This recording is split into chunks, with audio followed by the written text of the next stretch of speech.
Hello there, friends. This is Spencer Michaud, and today we're going to be talking about the new moon in the third decan of Scorpio. I hope that you're doing well out there this Friday afternoon, that you are surviving the Mercury Saturn square today and the upcoming Mars Uranus opposition. We're going to go through some of the major themes associated with the third 10-degree section of Scorpio. We're going to talk a little bit about the tarot. We're going to do some I-Ching. We're going to look at an animal. We're going to take the lunation through the houses of your rising sign today and answer all your questions and chat and just hang out for a little bit. So I hope that you're doing well out there. Please let me know that you're here and that you're where you're stopping in from in the chat if you are with us here today. It's always nice to see your beautiful little avatar faces there and see how you're all doing. Rachel is here from Roanoke, Virginia. This is fun share. Last weekend, my girlfriend took us on a date to a class where we painted in watercolor in the major arcana of the Rider-Smith deck. Ooh, that's cool. It was awesome. Nice. That's cool, Rachel. I like to hear that. That's fun. Yeah, beautiful images from Pamela Coleman Smith, and being inspired by that artwork is very cool. Very cool. Tracy is here. This is Tracy. Hi from West Sussex, UK. Nice to see you, Tracy. Hoping you and Tanya have recovered well this week. Yeah, Tracy, we're hanging in there. If for those of you who weren't hip to what's been going on in Spencer and Tanya land, we were in a kind of a pretty severe car accident. I can't even remember when it was. A week ago. Like, what is time? And we're okay. We got rear-ended pretty bad at a stoplight, and guess the update with that is that my car is completely totaled, and dealing with the fallout from all of that. So I'll try to figure out how to incorporate that into our our symbolism today with letting go of old forms. I have some thoughts on that. So that's what's going on over there. But Tanya and I are doing okay physically. Like we're recovering emotionally, and physically everything's okay though. And you know, sometimes the wheel of fortune spins and you're on the top, and sometimes things change and you're on the bottom, but this too shall pass. But I appreciate the well wishings, Tracy. Devin Malone is here, joining from my butcher block in Portland, Oregon. Nice to see you, Devin. Hope that you're doing well out there, my friend. Hope that you're cooking up something delicious.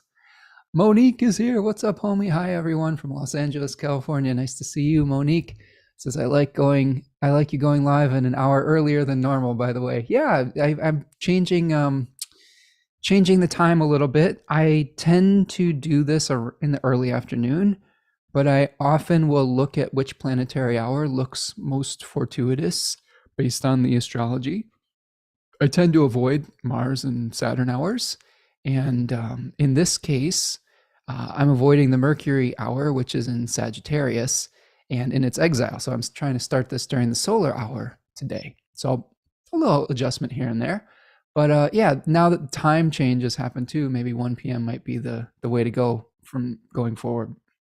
It's literally the same time. It just is. We're just calling it something different. Don Fisher is here from Mobile, Alabama. Nice to see you, Don. Hope you're doing well over there, my friend. Fionn is here. Nice to see you. Haven't seen you in a while, Fionn. Hello from Ireland. I'm glad that you're stopping in, my friend. Hope that everything's going well with you and your podcast and your comedy and all of those nice things that you're doing over there on the other side of the pond. Isabel Register. Hello from Colorado. Nice to see you, Isabel. This is sort of a new name I don't see too much around. If you're new here, welcome, and thanks for letting me know that you're stopping in, and hope everything's going well over there in the Rocky Mountain State. Yeah, Don, we're doing okay. We're hanging in there, trying to figure out whenever you have a big change like that, there's a lot of things that you have to think about if you experience a misfortune, and like this is life. Like I said, there's ups and downs, and you have to kind of roll with the punches and go with the current and the streams of your life. Big Steph 63 says French West Coast checking in. Happy Friday, all. Nice to see you, Big Steph. Hope you're doing well. Okay, friends. Yeah, and if you're just joining us, please drop me a comment in the chat box. Please do me a huge favor. Please like this video. It's the easiest thing you can do to support the channel and get our the word out to everyone on digital land. Subscribe to the channel if you're new and you're just stopping in, and subscribe to the newsletters. I have a newsletter, Spencer Michaud Astrology, where you can get information on when I'm going live and what classes I'm offering and discounts, etc., new readings, all of those things. And my partner, Tanya Andrews, has a beautiful, magically inspired business called Third Coast Mojo. And she also has a newsletter, so you can support her. She has some wonderful Venus and Libra offerings during this Venus and Libra season, which is exciting. Glad Venus is back into Libra. And she's cooking up some good stuff over there. So if you want to get first glance at when new things are going to be popping, sign up for her newsletter as well. She has an Etsy account and does some really great work. And she deserves your support and love and attention as well. Okay. All right, friends, let's kind of take a look here. I'm going to take a, let's see. Let me get everything organized. All of my windows on my tiny little screen. Steven stopping in, says happy Friday, Venus Day. Yes, absolutely. Nice to see you, Steven. Let's see. So what I'm going to do is I'm going to bring up the screen for the new moon, and we'll talk about it. We'll see what's going down. This new moon in the third decan of Scorpio is going to be happening exact on Monday, November the 13th at 4:27 a.m. Eastern Standard Time. Make the appropriate adjustment for your time zone. We're seeing the sun and moon come together at 20 degrees of Scorpio. Very, very close to Mars. So we're preparing ourselves for the Mars Cazimi, which is going to be happening, I believe, on the 18th of November. So a few short days after this new moon, we have a Mars Cazimi, Mars being renewed into the heart of the sun. And we also have some pretty significant aspects to this lunation, especially with Uranus in opposition. So we are dealing with Mars being very close and the aftermath of the Mars-Uranus opposition that we're experiencing probably right now in this moment as I'm talking about it. There's in Hellenistic astrology, planets were said to be witnessing each other pretty significantly once a planet was within 3 degrees of a traditional aspect, and we are experiencing that now with the Mars-Uranus opposition. So just be careful, be extra careful today with Mars issues. If something comes up that is triggering for you as far as like your anger and things like that in any situations in your life today, it's important to kind of take a step back and be objective about the challenges so that you don't destroy something that is important to you, whether it's a relationship or something else of that nature, because there's temptation towards that moving into this weekend. So we do have Venus very much empowered in this chart, although I will say that Venus is in aversion to the new moon. So it's difficult for Venus to be able to assist with the challenges that we're experiencing. It's a very, very martial new moon. We do have Saturn in a whole sign trine. There is a sextile to Pluto, and both Jupiter and Uranus are in opposition. Now, Uranus is much closer to the opposition to the new moon. So this is one where we could experience some shakeups, or we could experience some shocks to the system. They may not always be pleasant, is what I will say, especially with Mars in opposition and the sun moving in opposition to Uranus. There could be some power struggles. There could be some challenges with authority figures when the sun is involved in an opposition to Uranus, where maybe something is not what it appears to be. The third decan of Scorpio is syncretized with the Seven of Cups. And in the Seven of Cups, we see a figure that is dealing with all sorts of imagined, benefits, I guess, glamour, honors, riches, wealth, power, all of these things. And there is a heavy influence and theme of illusion within this decan. We've talked about in the Scorpio decans about the identification of forms that are no longer vital.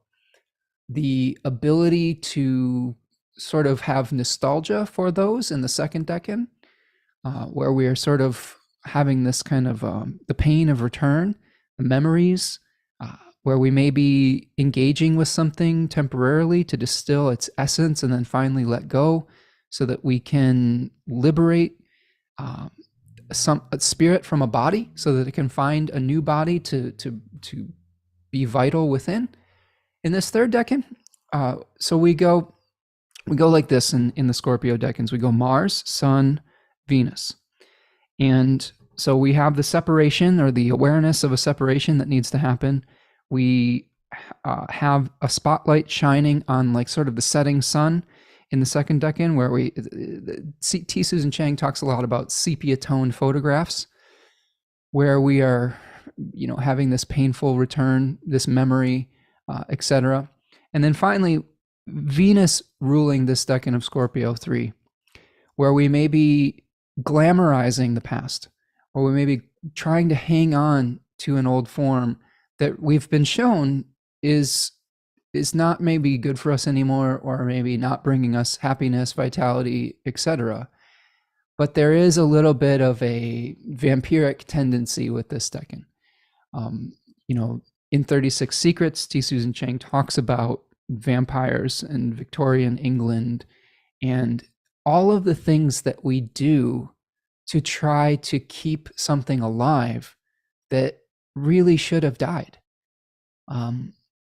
Vampires are the types of creatures that will prey on the living to maintain life when maybe what they should have done is pass on into death.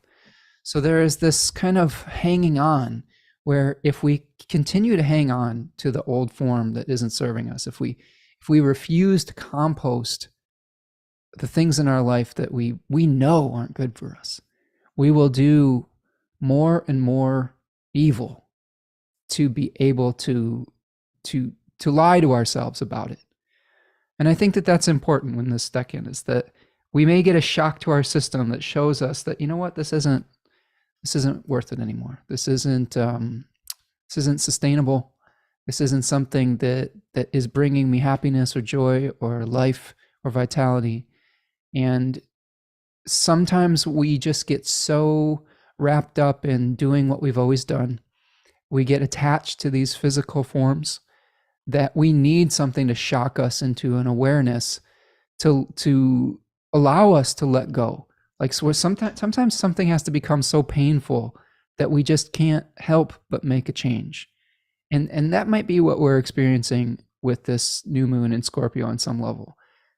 So really my advice here is be honest with yourself about something in your life that is needing transformation, release, compost, releasing a form so that you can liberate the essence that animated it at one point in your life to be able to move forward with your life. The spirit or daimon associated with this decan is called Kairos.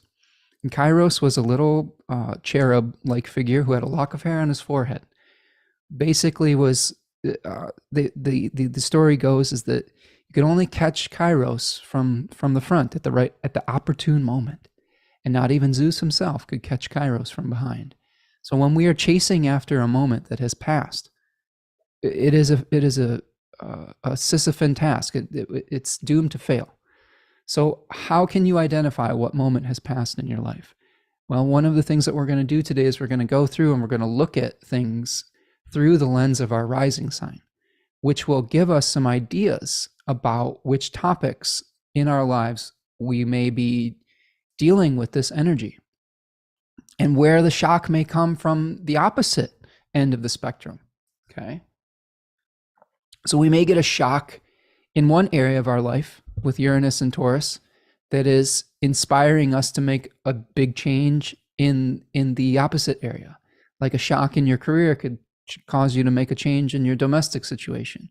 A shock in your partnership could make you make a change personally. A shock in your friend group could change the way that you express yourself creatively or individually, and et cetera, and so on and so forth. So we'll examine that today and see how we can work through it with grace. So I'm going to check in the chat here. It's got an active chat. Love all the activity that we're seeing here. I know we've got some new friends stopping in. Don says it's going to be a bumpy ride for a lot of folks. I do believe lots of deep breaths and thinking twice. Absolutely. Steven says, fasten your seatbelt. It's going to be a bumpy night. Yes. Sundancer's here. Hello, friend. How you doing? Hi, Spencer, and all happy Venus Day. Cloudy with a little rain here in the Smokies. Well, I'm glad that you're joining us here today, Sundancer. Welcome, my friend. Jessica Taylor is here. Hello, Jessica. My solar return is the 13th. It's also an exact Uranus opposition. Jessica, you and I just went through that together. I had my exact Uranus opposition in the past few weeks here, and it's a little doozy, isn't it? That feels like the definition of the midlife crisis aspect on some level. Jessica says, seems like a year of big transitions for me. Yep, for sure.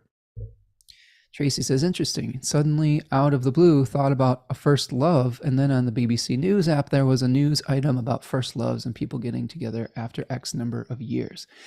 Yeah, Tracy, that is we are still having the sun pass through the second 10-degree section of Scorpio, which often we'll see people getting back together like with an ex, but not permanently. It's like when you get back together with an ex so that you understand why it's not going to work. You learn something from it. It's also like maybe there's something that you desired in the past. It doesn't have to be a relationship. It could be just like a food or something that makes you feel bloaty or something, or that you can't digest. But every once in a while you have to eat it because you have a memory of how good it tasted, but you kind of forget how bad it made you feel. I have this problem with like gluten stuff sometimes. I have a gluten sensitivity, but every once in a while I'll have to like eat some pizza or something and then remember how bad that it made me feel so that I know that I probably shouldn't do that moving forward. So this is kind of the phase that we're in now. Okay. Dawn says, I think the entire month is going to be bumpy. All this energy hitting at a new moon. It's going to be here for a hot minute. Yeah, definitely bumpy. Well, hopefully I'll be able to give you some insights into how to deal with that energy. The I-Ching and the animal of the Lunation are pretty helpful with that, I would say. I think the main thing that you can do like I said, if your ire gets raised, you gotta take a time out every once in a while. Conflicts can escalate really quickly under these auspices. You may be tempted to just completely sever from a relationship, from a job, from a place that you live, from an organization. And those things done in haste in the heat of the moment can be very difficult to backtrack from. So these are the things where we need to kind of take a moment, chill out, assess the situation, and then be able to make a decision that isn't based on the anger of the moment or the energy of the moment. It's hard to do. I've had situations like this in my life, and this week's been hard for me too. One of the things that I've been thinking about, with my vehicle, like here's an example of this. So I had a insurance person out the other day looking at the car to determine whether the insurance company would help us fix it or not, or whether it was a total loss. And the guy looked at the car for like 5 minutes and was like, nope, total loss, which means that you have to negotiate some kind of settlement with the insurance company. And one of the decisions that I'm facing right now is, do I need to buy another vehicle, or should we reduce to one car and go about that business? And at the end of the day, if I'm honest, we don't really need two cars, and I don't drive very often, but there is a glamorization of what a car represents. It represents freedom. It represents autonomy. It represents movement.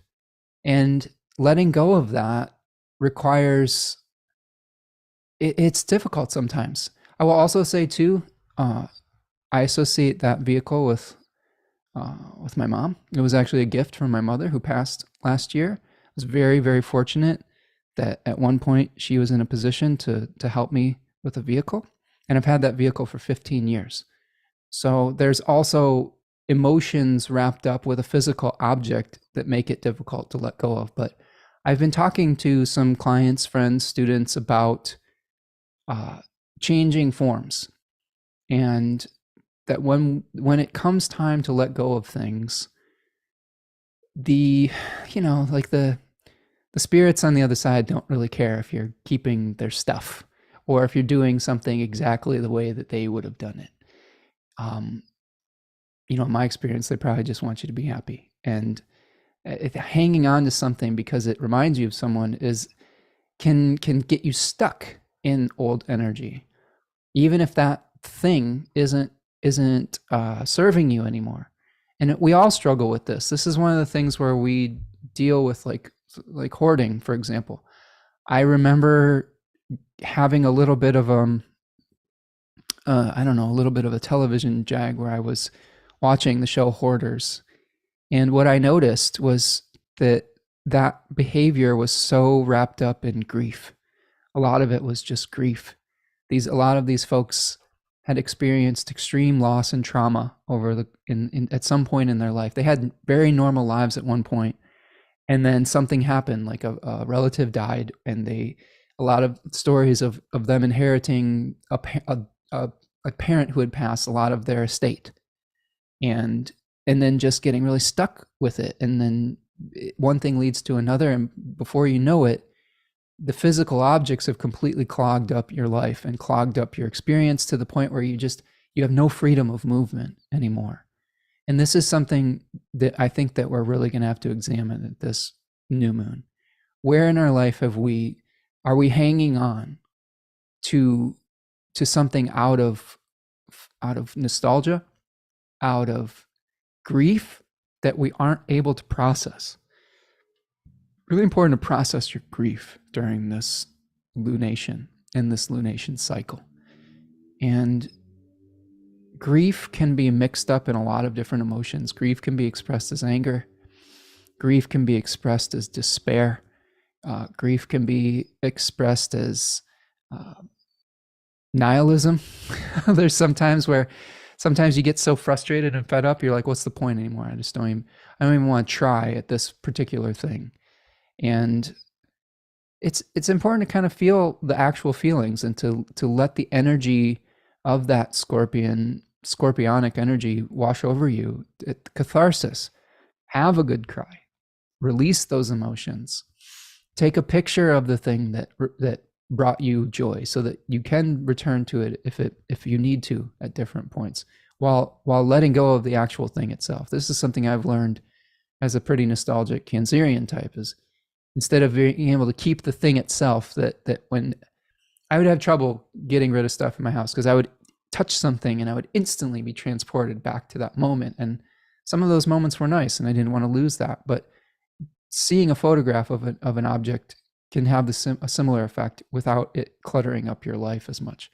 So these are the types of things that I think we're going to be experiencing throughout this lunation. So I'm going to look through the chat here again. Monique says, I've been telling my friends that this is not the time to fuck around and find out.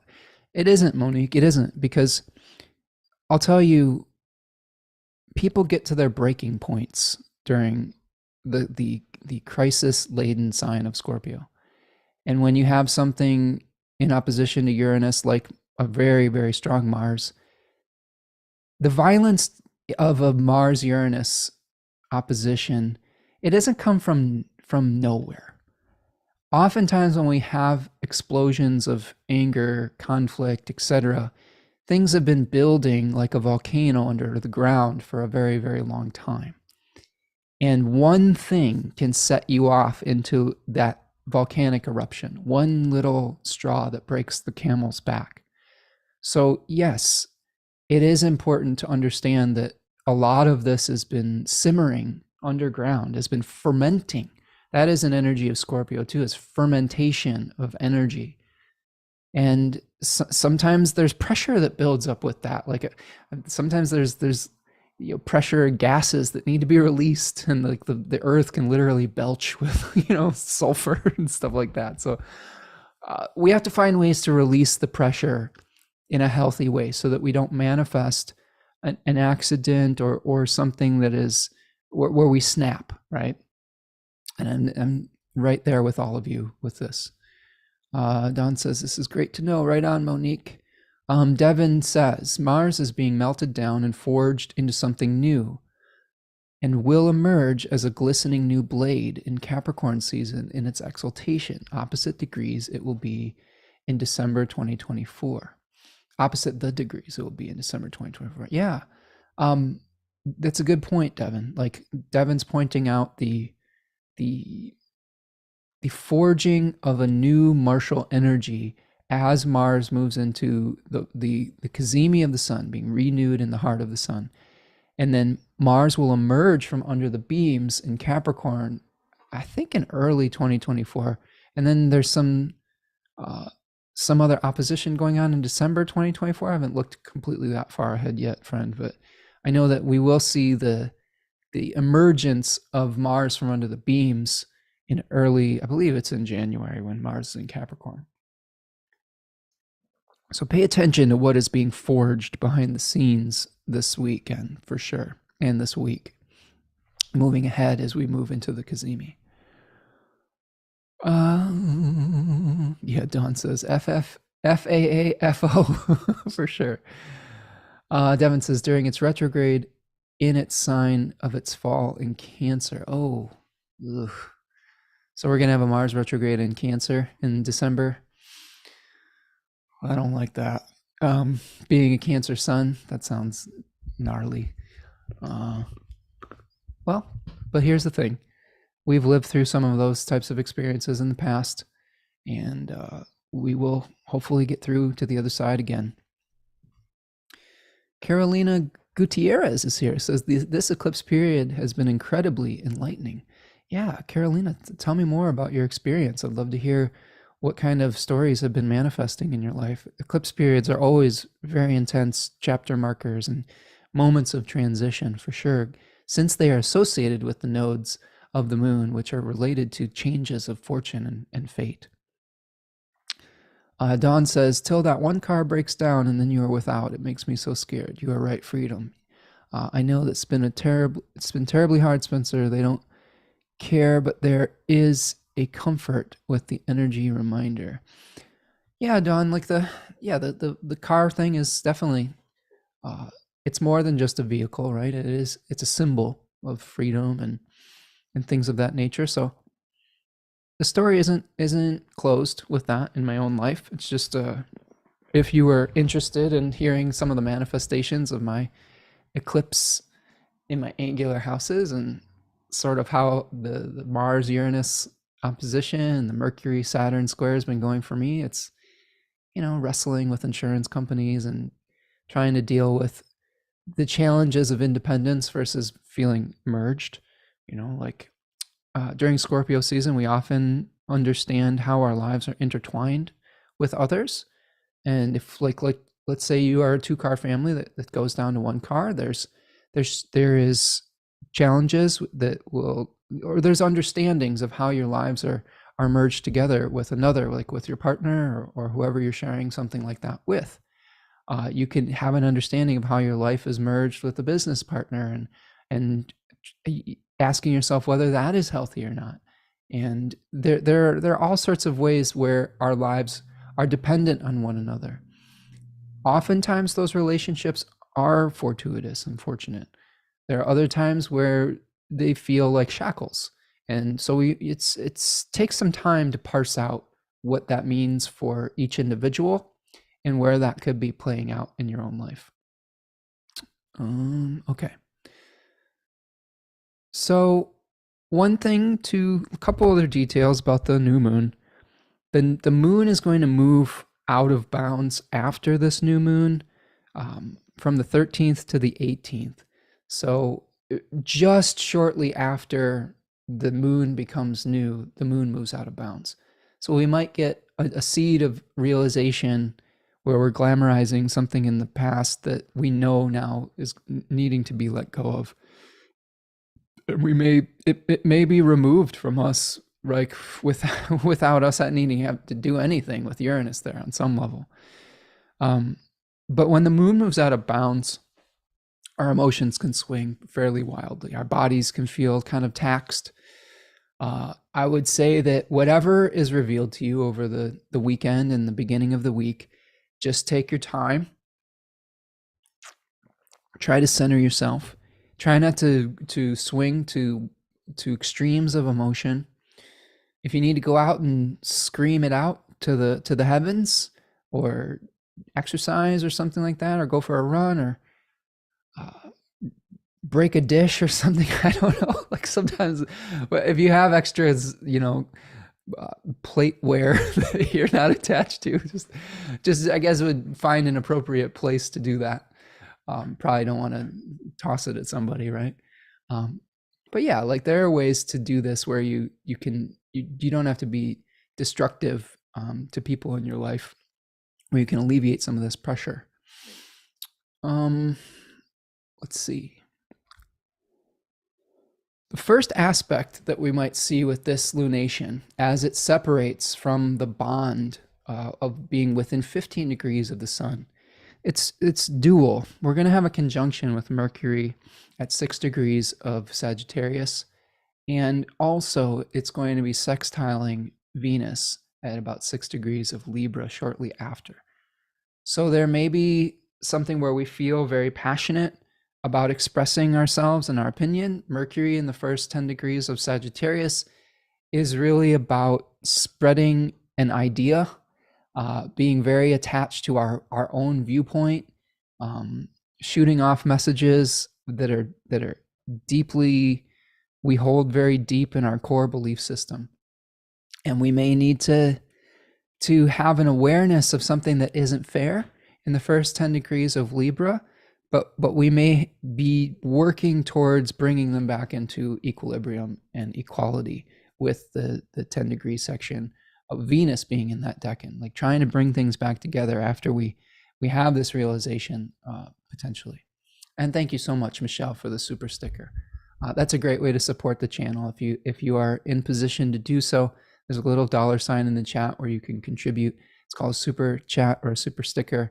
And I really appreciate all of you who take advantage of that each week and are supportive of the channel. Let's see. Monique says, yeah, screaming into the void sounds good about now. Yeah, and again, like if something triggers you, right? And then there's so many triggering things right now. There's really difficult things going on in the news. The geopolitical circumstances right now are really, really difficult to process. There's a lot of pain and suffering in the collective. There's a lot of things to be upset about. There's a lot of things to be angry about. And it is normal to feel like that. And then when we have that collective pain going on, the individual pain sometimes can feel more acute when we're trying to deal with all of those challenges. So again, like, I think that in Scorpio season, our tendency with Mars here in particular is to defend the dying life force. Like, so there may be something that is important to us, and we may get really angry and want to defend the letting go. We may want to resist the letting go. Like, here's an example. Let's say I didn't know astrology, and I had this car accident, and the car insurance company comes back to me and says, well, we'll offer you this much, and it isn't enough, right? And you may want to lash out and like get really upset about it. I literally had the assessor tell me, as he was telling me that my car was pretty totaled, he's like, what I would recommend is when you get on the phone with the adjuster, be nice, don't lash out. And I was like, oh, that's good advice in Scorpio season. He's like, you may have a better chance of negotiating a positive outcome with them if you're nice and if you are able to be cooperative. And for the most part, that's how I live my life. Sometimes behind the scenes, I'll get really fucking angry, and but I try to take my time to come back to center. And I think that is great advice at this point in time. We may be tempted to lash out if we feel wronged, especially with Venus here in Libra, where we may have some awareness of some injustices in our life, some things that just aren't fair. And I got news for you, friends. Sometimes life just isn't fair. And I just like anyone else, get really frustrated with inequality in life. But we have what we do have when we witness an inequality, atrocity, or we feel wronged in a situation. We always have a choice about how and who we are going to be within that. There is a temptation in Scorpio season to stoop to the level of your aggressor. And I think that is something that, I guess, as a Leo rising who tries to, I don't know, maintain some sense of what I perceive as dignity or royalty. Like I feel like I'm like, I'm not going to stoop to that level type of thing.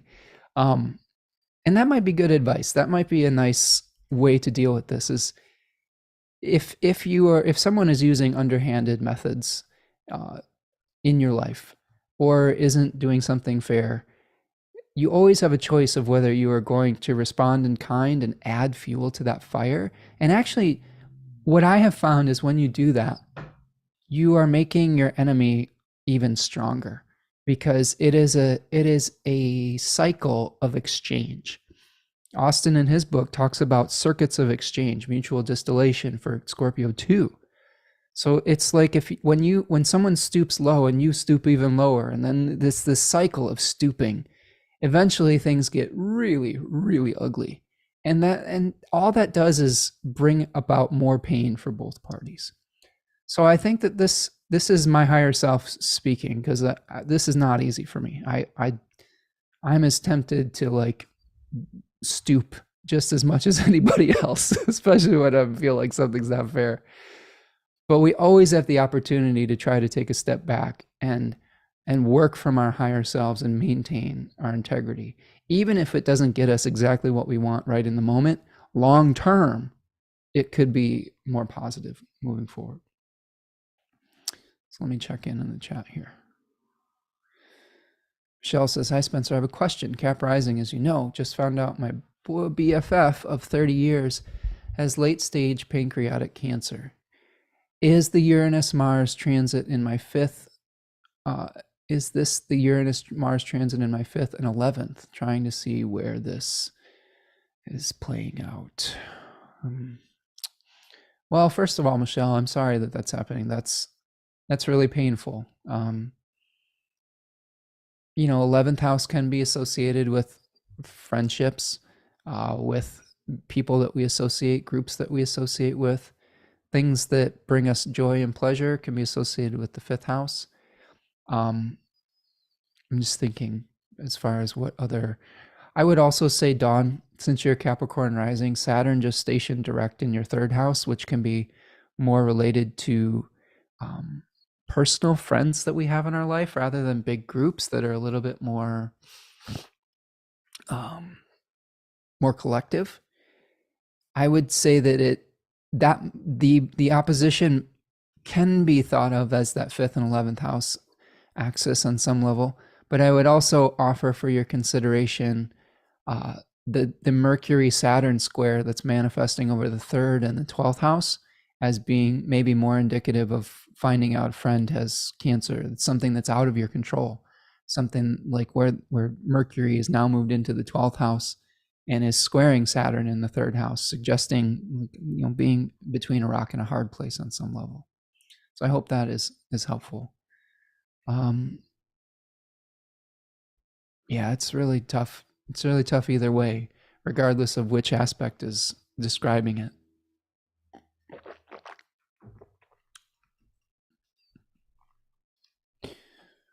Yeah, we'll send you good energy and prayers your way, Michelle, for sure. Oh yeah, Monique is talking about her uncle just passed away from that as well. Pancreatic cancer, is that what we're talking about here? Yeah, my grandfather passed away from, I think it was pancreatic cancer. It was pancreatic or prostate cancer. I think it was pancreatic cancer. So been there with all of you. It is not a nice disease. It's very painful and can progress pretty quickly. So I'm sorry, Michelle.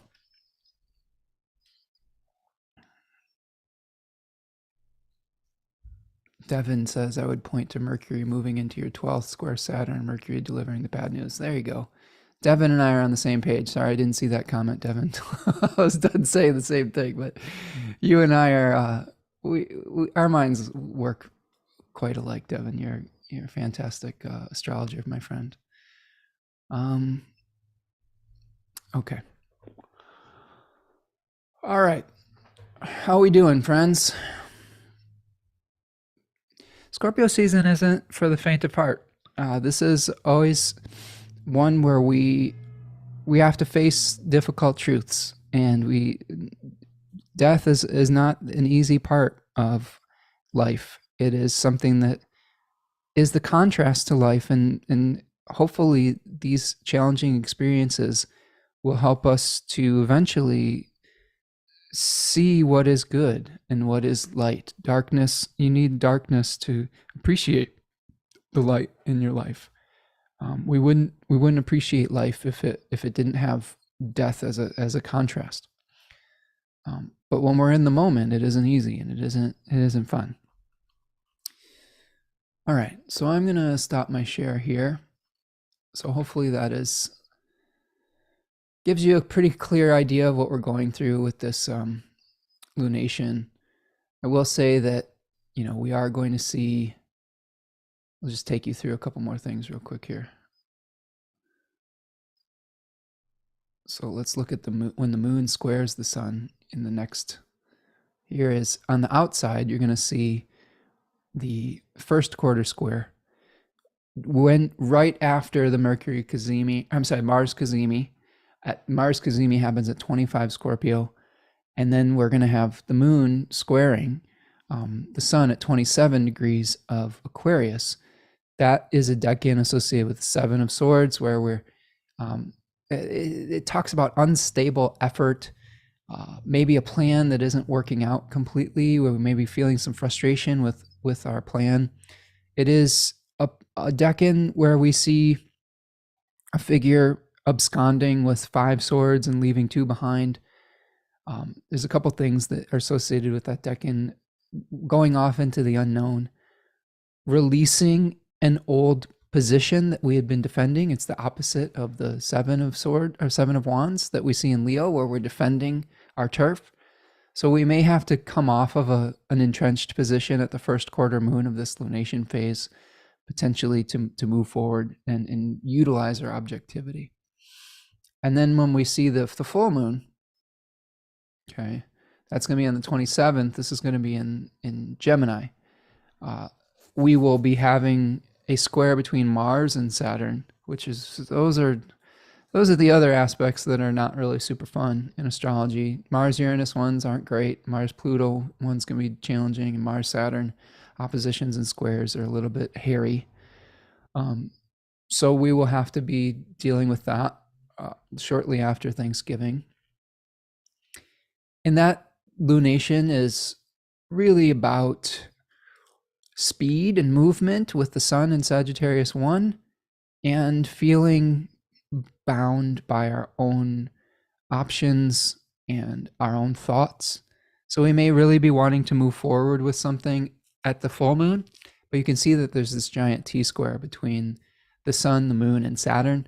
So our beliefs are maybe leading to overthinking something, and we may be running into harsh realities about how our lives are constructed in the mycelium of our life. Like I'm starting to think about Pisces as a mycelial network, an underground network that feeds the rest of our life.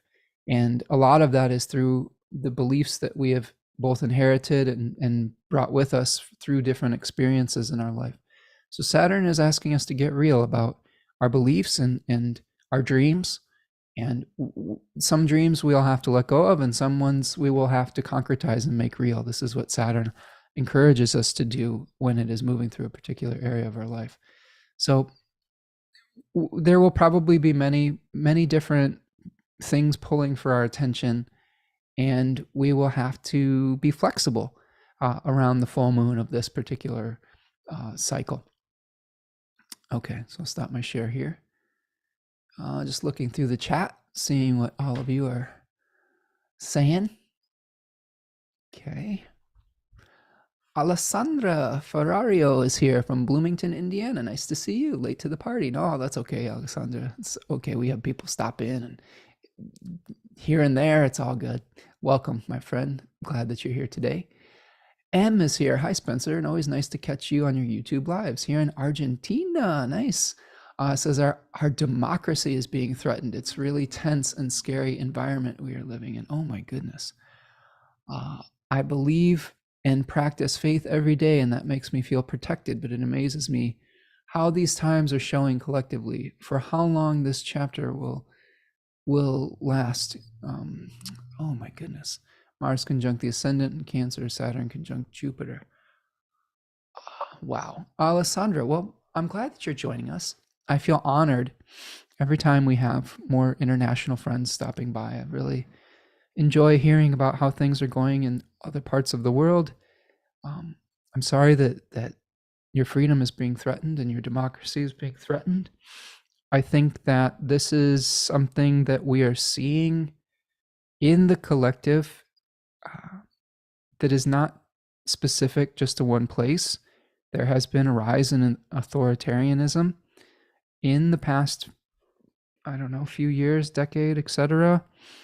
I would say that the democracy in America is hanging on by a thread right now also. There are forces that as recently as 2016 threatened our own democracy and continue to try to abscond with power. There are challenges in the Middle East with different governmental systems trying to assert their will. There are challenges in Europe right now with similar things happening. I don't have a great answer for you, Alessandra, as far as how long this will last. I think that this is a collective experience. I think that I would have to do some more reflecting and research as far as the larger scale transits that might be contributing to this.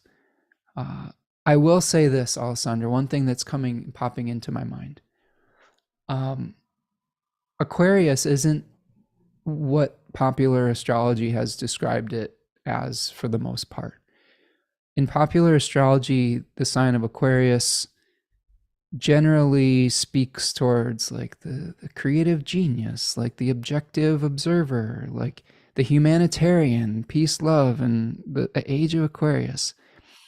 It can, sometimes that can be the case. Maybe in the first decan, which is ruled by Venus.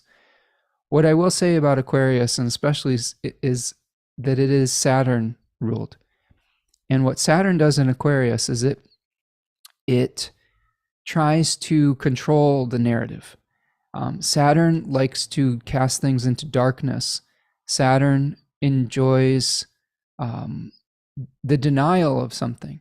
So one of the things that we can see was the Saturn-Jupiter conjunction that we've seen in 2020 in Aquarius, and then Pluto moving into Aquarius, is oftentimes, and I've learned this from an astrologer I really like in Australia named Joy Usher.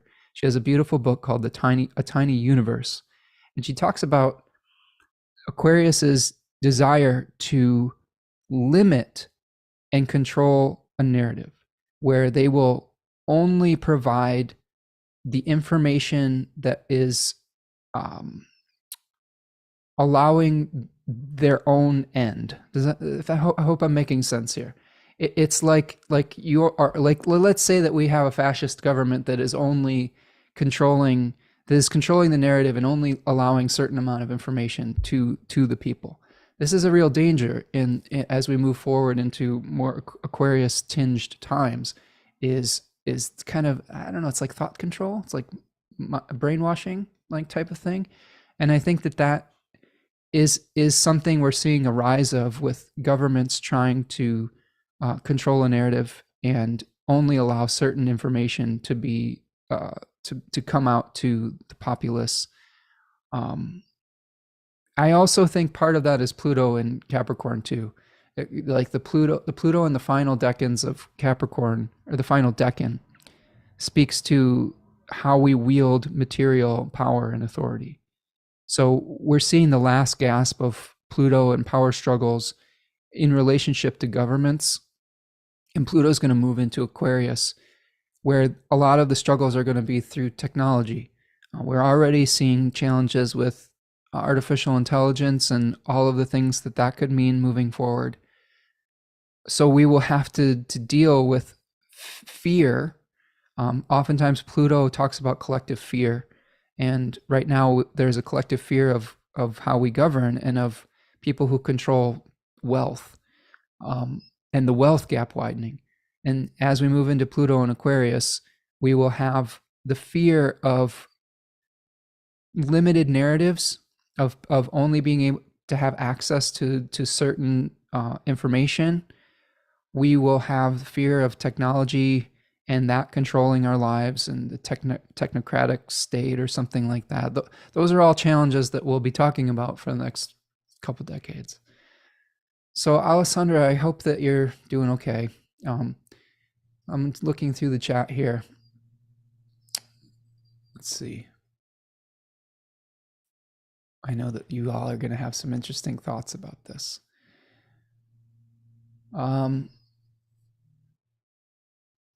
Thank you for sharing your chart, Alessandra. We're not gonna be doing individual charts today. I will do that on some of the Q&As. So if you want to come back on one of the Q&As, like the next one will be a Sagittarius Q&A in a few weeks. But what I will do is I will take the lunation through the rising sign. So if you have your rising sign, if you know your rising sign, that will help you understand what is going on for you with this particular lunation. Alessandra pulled the Seven of Swords yesterday. I pulled the Seven of Swords today, Alessandra. I've been going through a little bit of an experience, Seven of Swords, with like just having some trust issues in some of my communities, and trying to work through my feelings around that. And the Seven of Swords sometimes can be indicative of a betrayal potentially within a relationship, or someone could be absconding with your ideas or something of that nature too.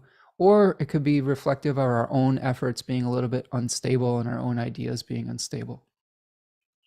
M says, I believe and practice faith every day, and that makes me feel protected. But it amazes me how these times are showing collectively. For how long this chapter will last, you read? Oh, okay, so we're similar question as Alessandra. I do think that the story is going to shift when Pluto changes signs. But I do, here's another thing that I will say about this, and then I'll move forward into the rising signs. I love the digressions that we get taken down in the chat. This is why I do it live, because I think that I love connecting with community. Another thing to think about in Jupiter-Saturn cycles.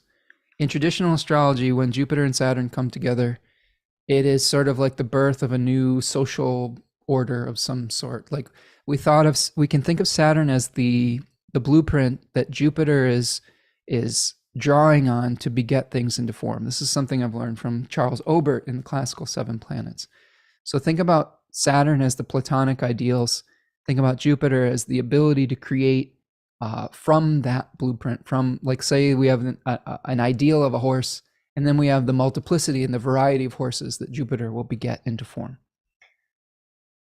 We have this cycle where we have a usurpation cycle.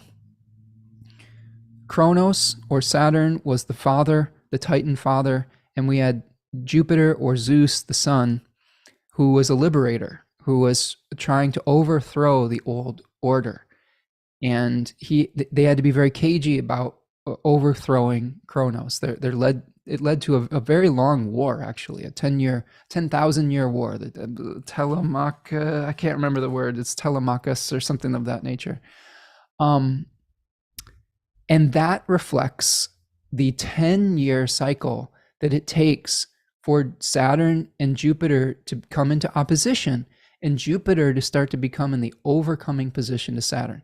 So oftentimes when you see Saturn and Jupiter coming together, like we saw in 2020, we will have the old order, aka Saturn, Kronos, trying to swallow all their children, saying, I'm going to try to keep everything the same by not letting one of my children usurp me. Like he was afraid. He is afraid of the prophecy saying one of his children would overthrow him, so he started eating them.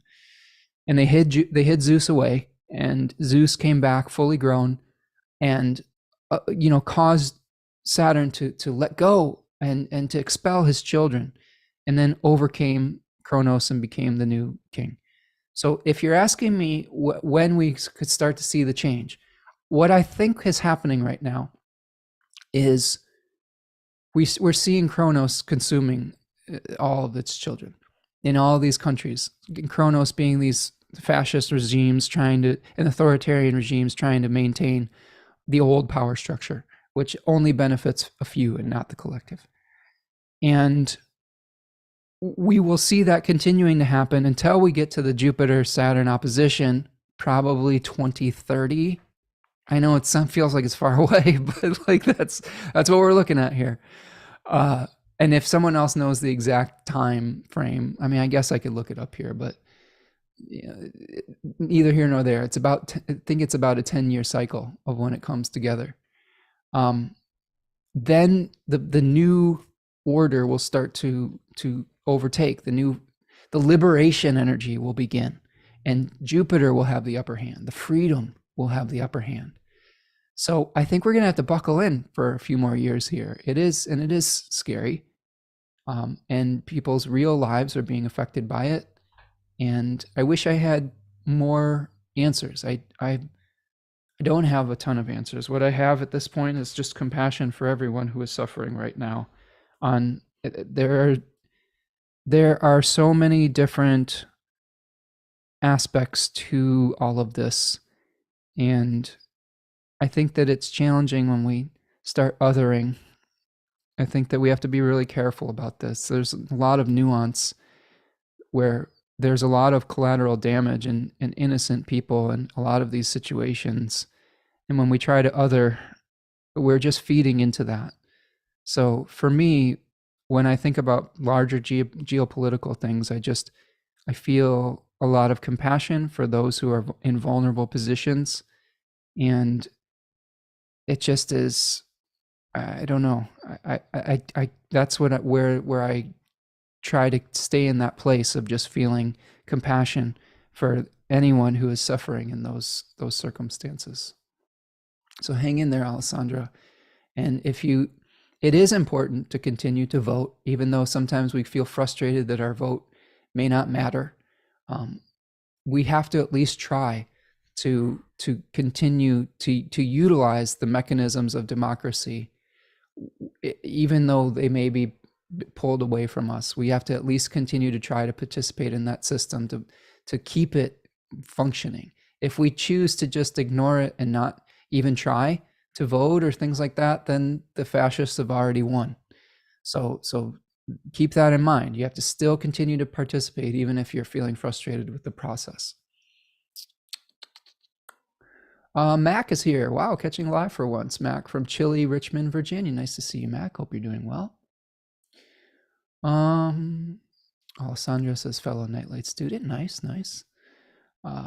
I'm a fan of yours. Well, I'm a fan of yours, Alessandro. Thank you for being here today. I hope that what I'm saying is helpful. I know that it's not, I wish I had a better answer, but I'm just a guy on the internet looking at some symbols in the sky. And I hope that I can help bring you some peace of mind.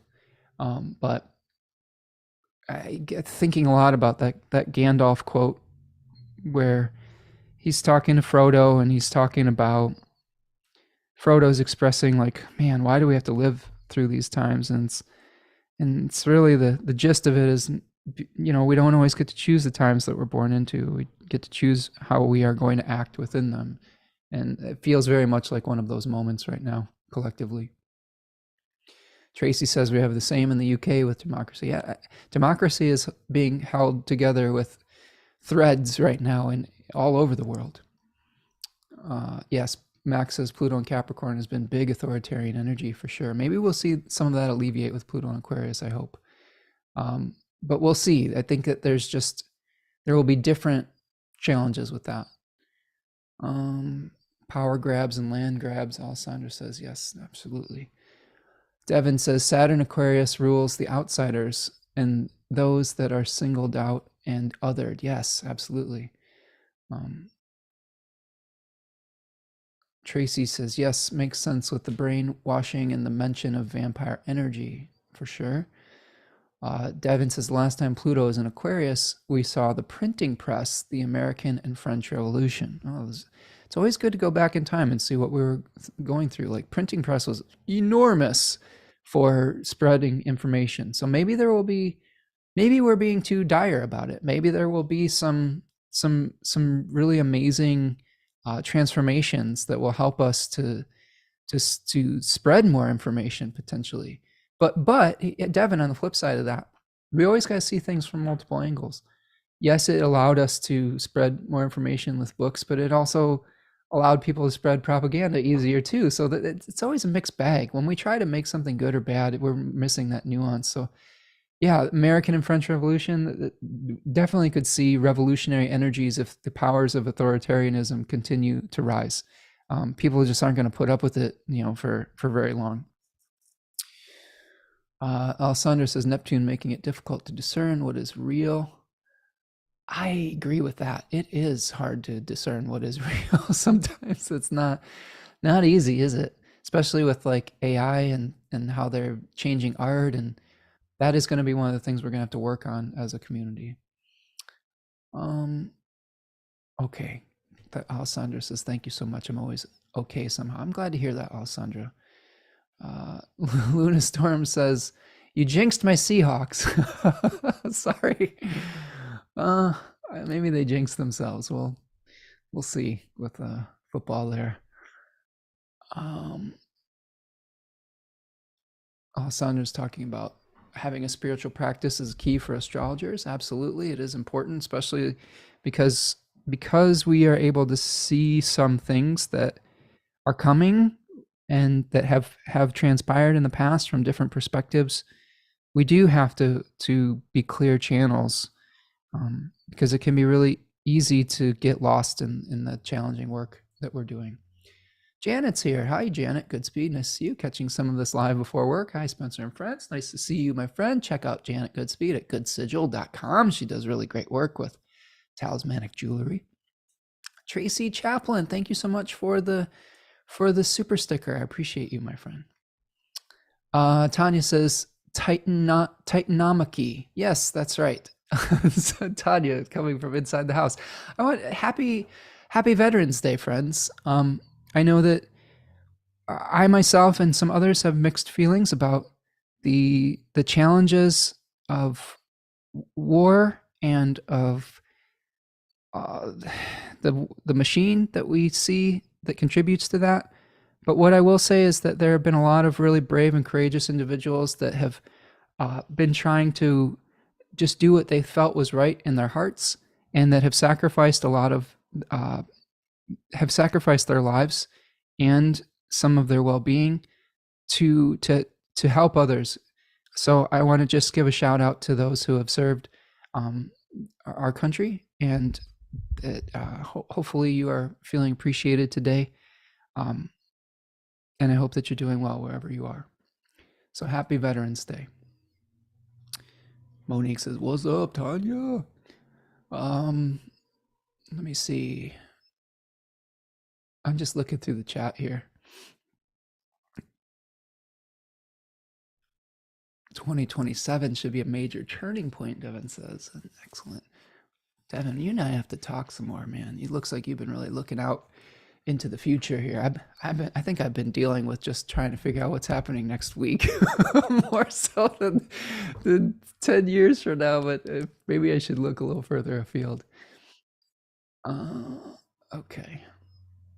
Tracy says the Gandalf quote is very often quoted in our house. I mean, it's a powerful one for these challenging times that we're going through.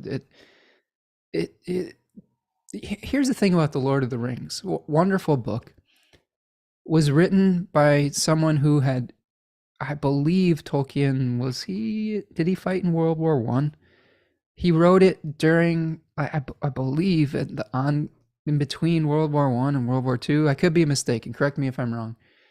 But he understood war, and he understood the fear that came along with everything seeming very dire. And much of the themes in that book are, how do you retain your humanity when the collective is going through such massive changes and suffering? And what's so glorious about that book is a lot of it is about the friendships that come during those difficult times, the friendships of Samwise Gamgee and Frodo, the friendships of Gandalf and Frodo, and the fellowship. It's really those relationships that we see become more deeply bonded during these difficult times. And this is something you see with soldiers that go to war. And you see this in the microcosm. It's not as serious, but you see a microcosm of this in sports, where it is a mock battle, where you feel this bond of going into a conflict with your teammates.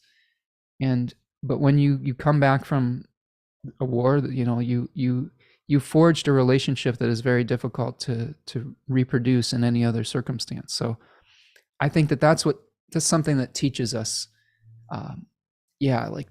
Tracy says Tolkien lost his son in World War One. Okay, and he was in World War II and has Saturn in Pisces. Good, thank you, Devin, for helping me out with that. I just know that he was very influenced by the World Wars. So thank you for helping with those details. So again, the relationships are really important. And this is something that we can hold on to during these, what feels like really challenging times ahead, is those relationships. And how do we, band together in friendship during crisis?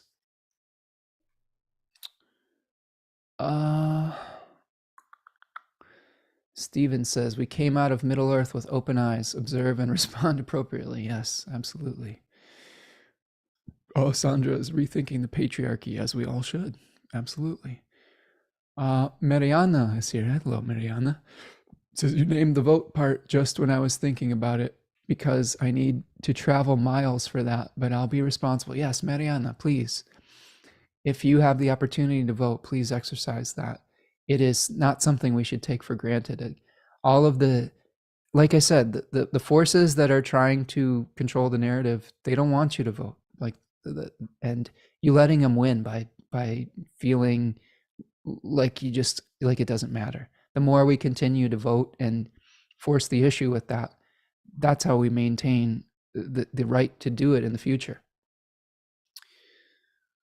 Social media puts it right in your face. It's hard to ignore it. Yeah, social media is tough. There's a lot going on in the collective, and sometimes we have to take a break from it without putting our head too far under the sand. We have to know what's going on so that we can alleviate the suffering of the most vulnerable, while still maintaining our equilibrium in our own lives.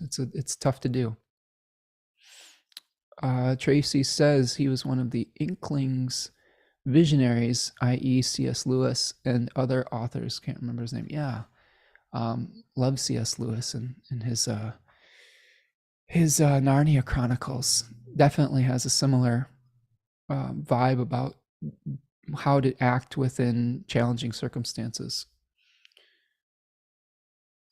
Stephen's looking forward to his nodal return. Nice. December 20th, 2025. That'll be fun. Sandra says, some politicians just need to retire. Sure. Absolutely. Okay, friends, I'm going to start moving forward. Let's take a little stretch break here. Let's recircle back around. I will do my best to help you through the geopolitical situation, but I will plead my ignorance in knowing the ins and outs of every international geopolitical situation. I am not a political science major or anybody who knows much more than what I'm seeing on the news or in various sources or hearing from you. I try to pay attention as much as I can. What I will say, and my viewpoint on this, is that oftentimes as human beings, we get really caught up in the smaller cycles of life. And one thing that astrology has taught me is that the time that we are living is so short and small compared to these larger cycles. And all of these issues feel like bigger cycles of nature. And that doesn't make the suffering any easier in the moment. I try to take a bigger, more objective perspective. And I will admit, it's easier for me to do that living in the country that I live with the advantages that I do not take for granted. So I don't know what else to do besides just be here for you and help you contextualize what you're experiencing within the mythology and the astrology and through the symbols. I can only offer my knowledge as a symbol interpreter on that level, and I will continue to vote, and I will continue to try to shed light on some of these challenging experiences and hold space for you. I hope that's helpful. Okay, friends, do me a favor. If you're new here, and I see some new faces, make sure you're subscribed to the channel. Please help me out by liking the video. If you want to make a material donation to the work that I'm doing, there's a little $sign. It's called Super Chat or Super Sticker. I so much appreciate everyone that helps me keep the lights on here. If you are in need of assistance and you want me to get much more specific about your chart, I do readings. You can find that at my website, spencermichaud.com. I have all sorts of different types of readings where I would be more than happy to sit down with you for an hour, 2 hours, and hold space for you and help you contextualize these individual symbols in your life. I wish I could do more of that on some of these chats. I try to do as much as I can. But sometimes we just, in the interest of time and being able to reach as many people as we can, we sort of have to keep it a little bit more general sometimes. All right. Okay. Mariana says, "You do great, Spencer. Thank you for your reflections." I'm trying. It's a tough time to be anybody in the public sphere trying to make sense of all this. It's hard to make everyone happy and to look at it through the multiple lenses of the nuance that is required. And again, like I plead my ignorance in some of that, and I try to keep up with it as much as I can. But sometimes when we have something like the internet, where we are exposed to collective suffering every day, there's going to be somebody suffering on the internet, in the collective, all the time. It can be very challenging to absorb all that energy as an empath and make sense of it. Before things like the internet, we had crises, but they were more local a lot of the time. Yes, we had things like world wars, but the ability to hold all of this suffering at once without end is really tough. And it's not something that I think we've quite figured out how to do as a species. And I know that it feels like we have to be involved in it every single day, especially when we're trying to advocate for those who are oppressed and powerless. And I do think that that's important work. I would just say, make sure that you're taking the time to recharge your battery and to center yourself during all of this. And if you have to take a time out, it's okay to do that as well, in the interest of self-preservation also. Devin says, Oh, Spencer's natal readings are something I aspire to create for people as I develop my own astrology. Oh, good, Devin. Well, I love working with you, and I think that Devin really has a great outlook on the world, and is an intelligent astrologer. So I think you're going to be able to do good work out there, my friend. What I can tell about you, Devin, is that you have a caring heart and that you aren't afraid of the challenging topics in life. And that's something that is really commendable and is going to help you to be successful in this work, because when you do work like this, you will have to deal with some of the most traumatic, challenging things that people are experiencing in their life, because oftentimes they come to folks like us because they've tried everything else and they are searching for answers. And at a certain point, when you've talked to your therapist, when you've talked to your friends and your family, when you've talked to a teacher, or even your priest, sometimes you're like, what do the stars have to say? What does the universe has to say? It's almost like there's definitely almost like there's a quiet desperation sometimes when in our work, and it is a really an important responsibility to be able to hold space in that, and I think you are capable of that, my friend. So I'm excited to see how your journey turns out. Says his reading helped propel my personal journey into the stars. Good, Devin. Good. Glad to be inspiring others along the way. That's the thing. Like there's lineage that happens in something like astrology, where we are constantly inspiring each other. And and Monique says the world needs more astrologers. We need more people that will hold space for others. One person isn't going to be able to do it for everyone, and one person's perspective could be very different than another's, and you may resonate with someone's lived experience more than another, and there's room at the table for everyone. So good luck on your journey, bud. Meredith Reynolds is here. This is listening from my art studio in my home here in southern Maine. All right, nice to see you, Meredith. Hope that we're keeping you company here today. Sorry the topics are so heavy today, but this is the Scorpio season.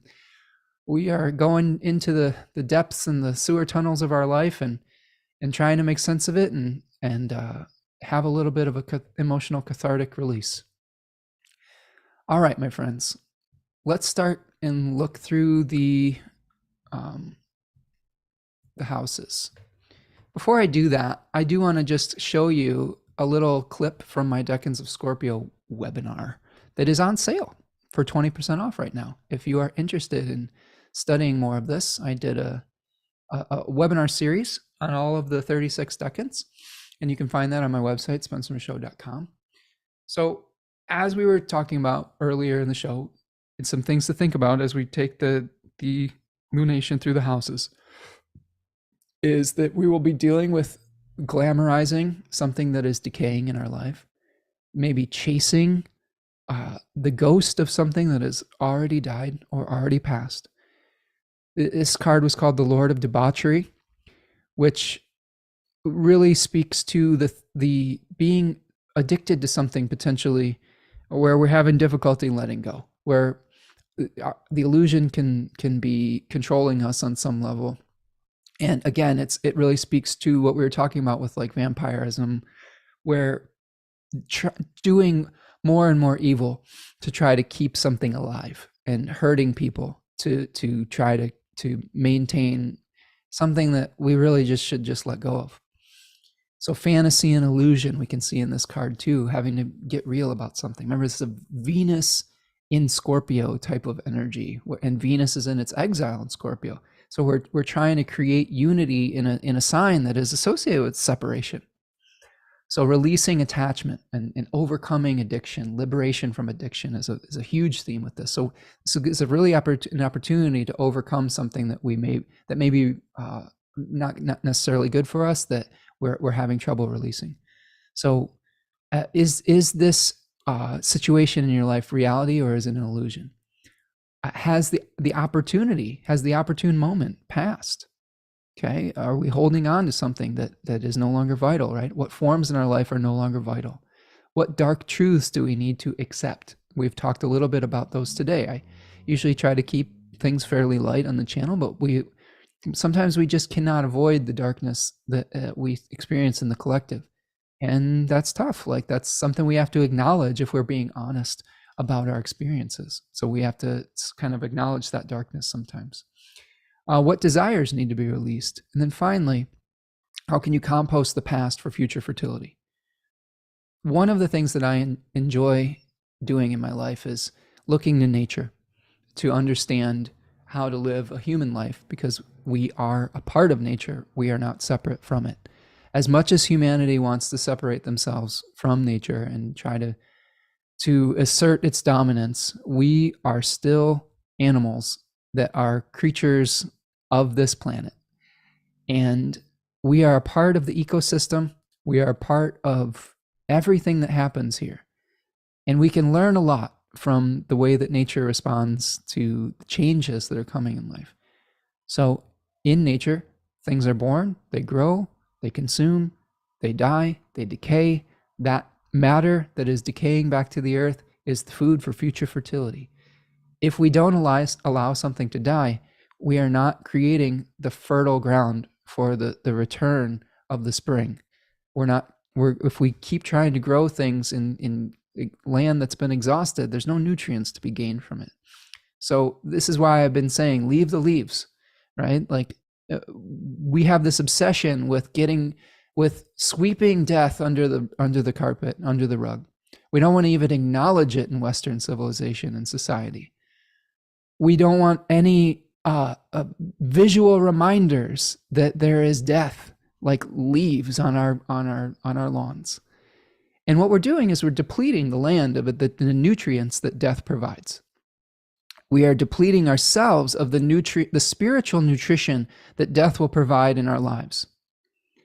Eventually, you will have the empty calories of not having meaning and purpose if you aren't accepting death within your life.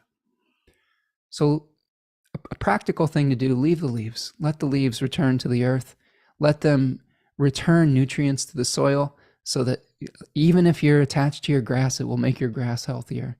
If you're planting native plants, which I highly recommend, it will create the future fertility. It will allow for the birds, the butterflies, the bees, etc., the things that are essential for life on this planet, for our own fertility, to continue to thrive. And it comes through an acceptance of this season of death and decay and fermentation. This is where the faith part of Scorpio comes in. When we are letting go of something that we were attached to, we have to have faith in the cycle of return. Okay? So by releasing something, you are saying, I have faith that something will come to me that is more appropriate to who I am today and in the future than who I was in the past. It's very important. It's a hard lesson, but it's very, very important to come to terms with that. Let's see. Meredith says, okay, Alessandra says, rumor has it you are a decan guru. Well, I like the decans a lot.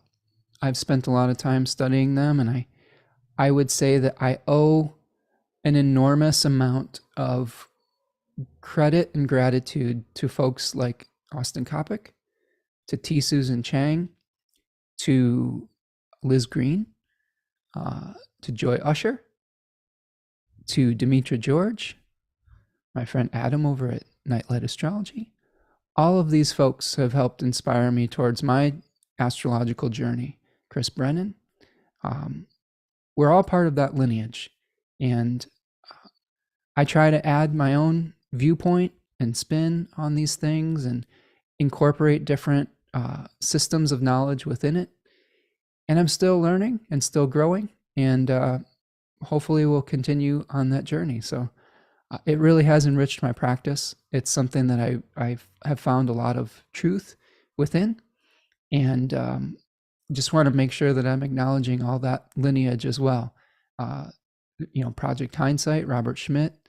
It's really important to acknowledge our lineage and the people that have inspired us, and to make sure we have a healthy respect within our communities as well. All right. Let's see. 'Tis the season for shadow work, clearing out the old, then plant seeds so that there is space for new growth in the spring. It is a cycle. Yes, I agree, Alessandra. Monique says, I have to run, but I'll catch the rest on replay. I hope everyone has a great day and remember to breathe through these energies and don't FAAFO. For those of you unfamiliar, that is fuck around and find out. Yeah, really important. Really important to kind of maintain your cool and your integrity on these spicy times. So I hope that that helps give you some understanding of Scorpio 3. Here you can see we talk about the Kairos moment and being able to understand when a moment is past.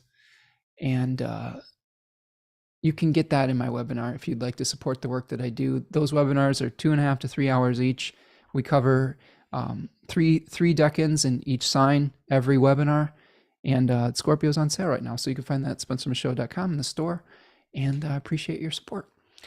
All right, so let's go and take this through the houses.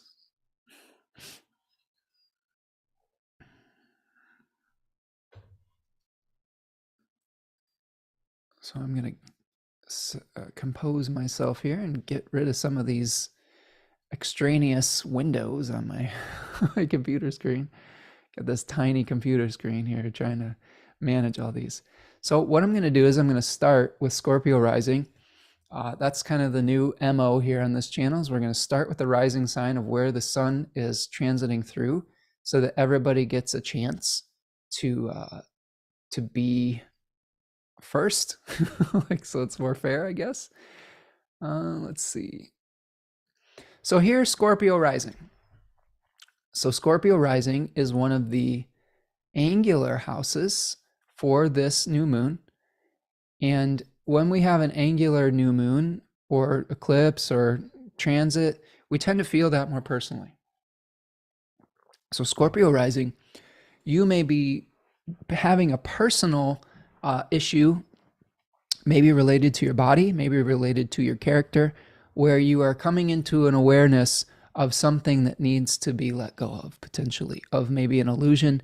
It may be something that happens through a conflict with a partner, could trigger some changes in your own persona, in your own body, that will lead you down the path, hopefully, of liberation and rebirth. We are having you have a trine here with Saturn in the 5th house, so there might be some reality checks coming around with your children, or if you don't have any children, your creative process or how you seek pleasure within your life. And then Mercury is going to be making that square to Saturn from the 2nd house to the 5th. So there may be some really difficult conversations and stops and starts around resources and how you pursue pleasure. So hang in there, Scorpio rising, and try to maintain a fair response if you're coming into a conflict with somebody. Like, I know that it's really tempting to plan someone's demise for forever. Like this has been my experience of people with strong Scorpio placements is if you hurt them, if you hurt their feelings, they aren't necessarily the type that are going to lash out right away. They're going to file it away and figure out how to completely crush, destroy, and eviscerate you at your most vulnerable moment. And that is dangerous. And this is why you should be very careful of making a Scorpionic person upset. But if you are this person, one thing I will offer is when you are holding on to that anger, grief, sadness, oftentimes it's destroying you as much as it is the other person. And when you finally let go of those feelings, you become liberated. You are no longer a slave to that energy. And that, to me, is a great way to go through life, and is not being beholden to our past hurts and traumas. Okay, I'm going to go a little quicker through these today, so just so you hopefully will get through this in the 2 hours that I usually assign to this. Sagittarius rising. You have a new moon in your 12th house. There is an opposition between Uranus and your 6th house, and we're experiencing the Mercury-Saturn square from your first to your fourth house. So this is a new start and realization about a form that is potentially expired within either the way that you seek solitude, maybe there is a realization that there are ways that you self-sabotage potentially. It could also be the beginning of an ending to some secret enemy that you have. 12th house enemies. I was meditating on this with my 12th house partner about what the difference between 7th house open enemies is and the 12th house secret enemies. And one thing we were discussing a lot is there's a lot of experience of an undermining presence when you have strong 12th house placements. The type of enemy that you experience from a 12th house placement is someone who just is constantly like undermining you like, and it's really subtle. And what is difficult about it is it's very hard to convince other people that it's happening, because oftentimes that person will show a certain face to the world that gains favor, and then you are the recipient of the dark side of that person's energy. So this may be something, Sagittarius rising, where you're starting to get an awareness of an undermining presence in your life that really needs to be let go of. And you could also be understanding a habit that you have that is undermining your life. And this could be some kind of health challenge could be coming up that unexpectedly that will help you to finally release and compost that old habit, that old undermining influence in your life. A secret enemy doesn't have to be a person. It could be a habit that we have personally that is undermining our life. So I this is one thing I will start to talk about more. The 12th house, the underminer. Like, what do they say in I know Tanya said it today. In The Incredibles, like, I'm always under you. I don't know. I don't remember. Somebody put it in the chat, but it's kind of funny. You will be experiencing the Mercury-Saturn square over your first and fourth house, Sagittarius rising. So you may be feeling really passionate about expressing a certain belief system at this time, but it may be creating some challenges. You may be running into the brick wall. Your beliefs may be running into the brick wall of a family situation, of a domestic situation. There may be some reality checks coming from your family or from your home or from your roots that are making forward movement a little bit slower and a little bit more challenging. So hang in there, friends. You do have a good Venus in the 11th house, so this might be a time to rely on friends. Scorpio rising is going to have Venus in the 12th, so it might be time for them to just kind of like chill out, have some solitary time, and you might find you have a really nice experience just going off by yourself for a little while. Tanya says, "Behold, the underminer. I am always beneath you, but nothing is beneath me. I hereby declare war on peace and happiness." Yes, Tanya, thank you. That has been my experience of having 12th house secret enemies, and it is a pattern in my life that I'm hoping to be able to extricate and get rid of, because it's very frustrating to have this kind of crop up over and over again, but it's a test of your own integrity sometimes. Remember how I talked about when people are acting out of their integrity, it's not a race to the bottom. That this is where if you respond in kind, everyone just hurts more and more. So how do you maintain your integrity in those situations? Luna Storm says they're running into vet bills. Oh no, sorry, friend. Are you Sag rising, Luna Storm? That might be the Uranus Mars opposition in the 6th house with like small animals with the 6th house potentially. That sucks. Sorry, friend. Oh, yeah, Carol says, "I am the underminer. As nothing is beneath me." Absolutely. There you go. All right. So Capricorn rising.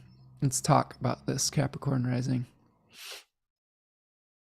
So Capricorn rising is a new moon in the 11th house, opposing Uranus in the 5th. And here we also have Mercury squaring Saturn from the 12th to the third house. So Capricorn rising, the good news for you, Cap rising, is Saturn just recently stationed direct. So if you've been feeling confused about your why and why you're doing things out in the world, that might start to get a little clearer as Saturn starts to move forward. Okay. Devin is talking Sag rising. Steven's Sag rising. Sag rising also might be experiencing trouble with sleeping, bad dreams, and high levels of anxiety. Yes, Devin, good call, bud. So yeah, with the 12th house, new moon for sure. So Capricorn rising, new moon in the 11th house, Mars Cazimi happening in the 11th house. Keep in mind, friends, that every lunation that I talk about, every house, you're also going to be experiencing a Mars Cazimi in that house as well, a rebirth in that house.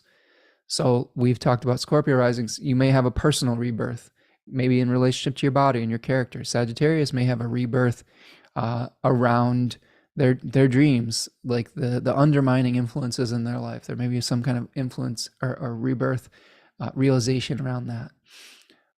Capricorn rising is going to be seeing an understanding of how the communities that they're a part of, they may no longer be connected to them, that the vitality they once felt within a group of people just isn't bringing them happiness and joy anymore. And this may be an opportunity to separate from that and move under their own creative power. There might be some kind of experience with a child or with your own creativity where you're feeling like you want to break free. There could be a situation where at your job or your work or community, you're just not vibing with those folks anymore. And there is an opportunity to start detaching from that. Venus has moved into your 10th house.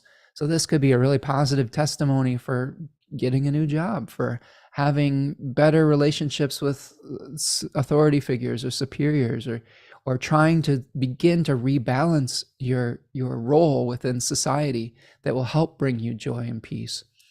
Mercury squaring Saturn from the 12th to the 3rd. We talked about this with Michelle earlier, who's Cap rising. They just got news that their friend has pancreatic cancer, so maybe some bad news about a friend could be coming your way potentially. So be on the lookout for that. It could also be that you are desiring rest, but there are a lot of communications and activities in your local environment, in your day-to-day routines and habits that make getting rest a little bit more difficult, you're running into those challenges. So this could also suggest sleep challenges potentially. Tanya says, just at me, geez. Yeah, Tanya is a Capricorn rising who is experiencing some, I always think about Tanya's experience when I talk about Capricorn rising, because, we talk a lot. She's my life partner, and I know what's going on in her life.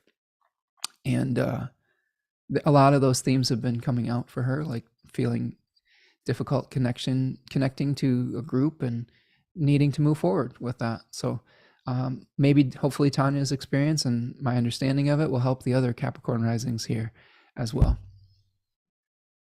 Sorry, I'm not trying to read you to the filth, Tanya. Okay. Aquarius rising. Aquarius rising is having another angular new moon in the 10th house with an opposition to Uranus in the 4th. There is the square between Mercury and Saturn from the 11th to the 2nd house. So this could be a realization of some form that is no longer vital, of trying to over-glamorize a public persona or public position. This is the other thing to think about with all of these, is we may be hanging on too tightly to the old thing. We may be glamorizing the past, right?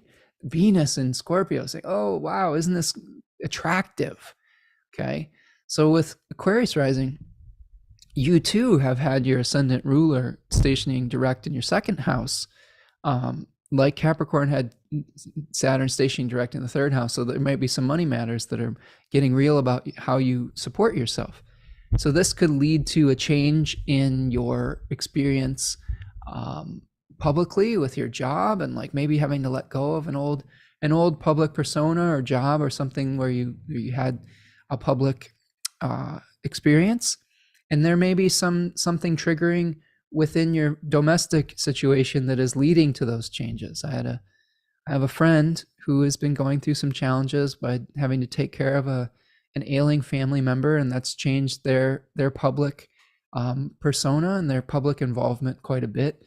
And that's something that we may see with Aquarius risings, is some kind of family or domestic situation that is necessitating letting go of a public face or public attachment.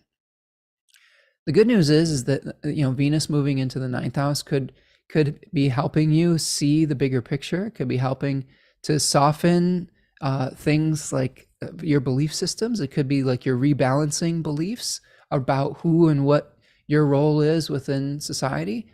One of the best advice I had for my friend who was going through these challenging times is the universe isn't concerned with scale all the time. Like a kind deed is not connected to whether you're doing it for the pomp and circumstance for a lot of people publicly or for one person in your domestic situation. So keep that in mind. You can really change the world by just showing up for the folks that need you in your family or whatnot. And that's an important realization to have. I used to be a victim of my own grandiosity as a young person, and I had to learn that the hard way, that sometimes doing things on a small scale is just as important. I believe there's a hexagram in the I-Ching that talks about the bird that flies too high loses their song. And that was one that at the time in my early 20s, I asked the I-Ching what my life purpose was, and I got that hexagram number 62. And it talked about that. And I carried that with me throughout that period of time when I was struggling, trying to be a good parent and still being attached to doing music and being a public figure and things of that nature. And it was very instructive to me to realize that someone really needed me in the quiet part of my life rather than the public one, and having to balance that out. There's also going to be a square coming from the 11th house to the second house, so there could be some news. Like this is Devin's on point with this. I believe it was Devin who was pointing out the bad news coming with Mercury and Sagittarius. So maybe there's some realization from a friend group that is making it challenging for your own financial situation. Maybe there's something where there's a belief system around a group that is running in headlong into a brick wall, where you're having to come to terms with your own finances, how you support yourself, and things of that nature. So hang in there, Aquarius rising. Use that good objectivity and try to embrace the long view. Okay, Pisces rising. Pisces rising has the new moon in the 9th house, opposing Uranus in the 3rd. And let's see, let's move this around a little bit. There we go. And we're also seeing the square with Mercury to Saturn in the 10th to the 1st house. So 9th house new moon, excuse me for a second. Sorry, I got a little, hold on a second. All right. A 9th house new moon could be a belief system that you may be hanging on to or glamorizing that needs to be released. And by holding on even more tightly to a guiding belief, you could be creating some problems for yourself potentially. There may be a conflict that comes up regarding an orthodox belief system, like a religious organization or a higher education organization that you're a part of, and it may not jive with your personal beliefs, which are sometimes related to the third house. And that could lead to a change in whether you want to be a part of that organization or whether you let go of a long held belief system that is guiding your life. Now, Mercury may be bringing news or bringing challenges, or you may be expressing something in your job that could be bringing you challenges in the way that you see yourself and with your body. So like difficult communications at work or with a boss or with an authority figure could be asking you to re-examine the mycelium of your life and how you present out into the world. The good news is that Saturn is now direct in your first house, so there's probably, hopefully, a little bit more clarity about which of your dreams are practical and which of them are just, flights of fancy. So be careful about getting lost in the illusion with this particular lunation, Pisces rising. This is a great time to look towards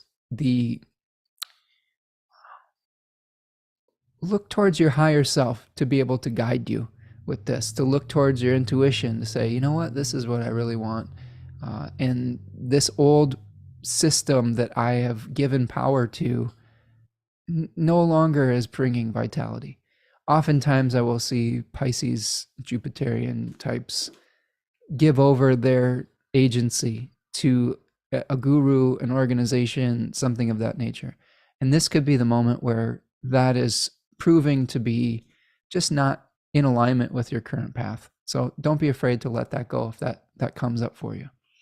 Venus will be, moving through your 8th house, probably helping you with, shared financial situations potentially. So might be a good time to renegotiate some agreements that you hold financially with other people. All right. Let's keep going. Let's keep on going. Keep on trucking. Let's get to Aries rising here. I'm going to make it. I'm tired. It's always a lot to do. Tired today. I didn't sleep super well. There's just been a lot of these things going on in my life, thinking about different responsibilities and changes. I woke up in the middle of the night last night and I was up for like an hour and a half just staring at the ceiling, not really able to get back to sleep. But I appreciate you sticking it out with me here today, and for all of your contributions in the chat and your ideas and your thoughts and experiences, and for your attention today. It's an honor to be of service to you. All right, Aries rising.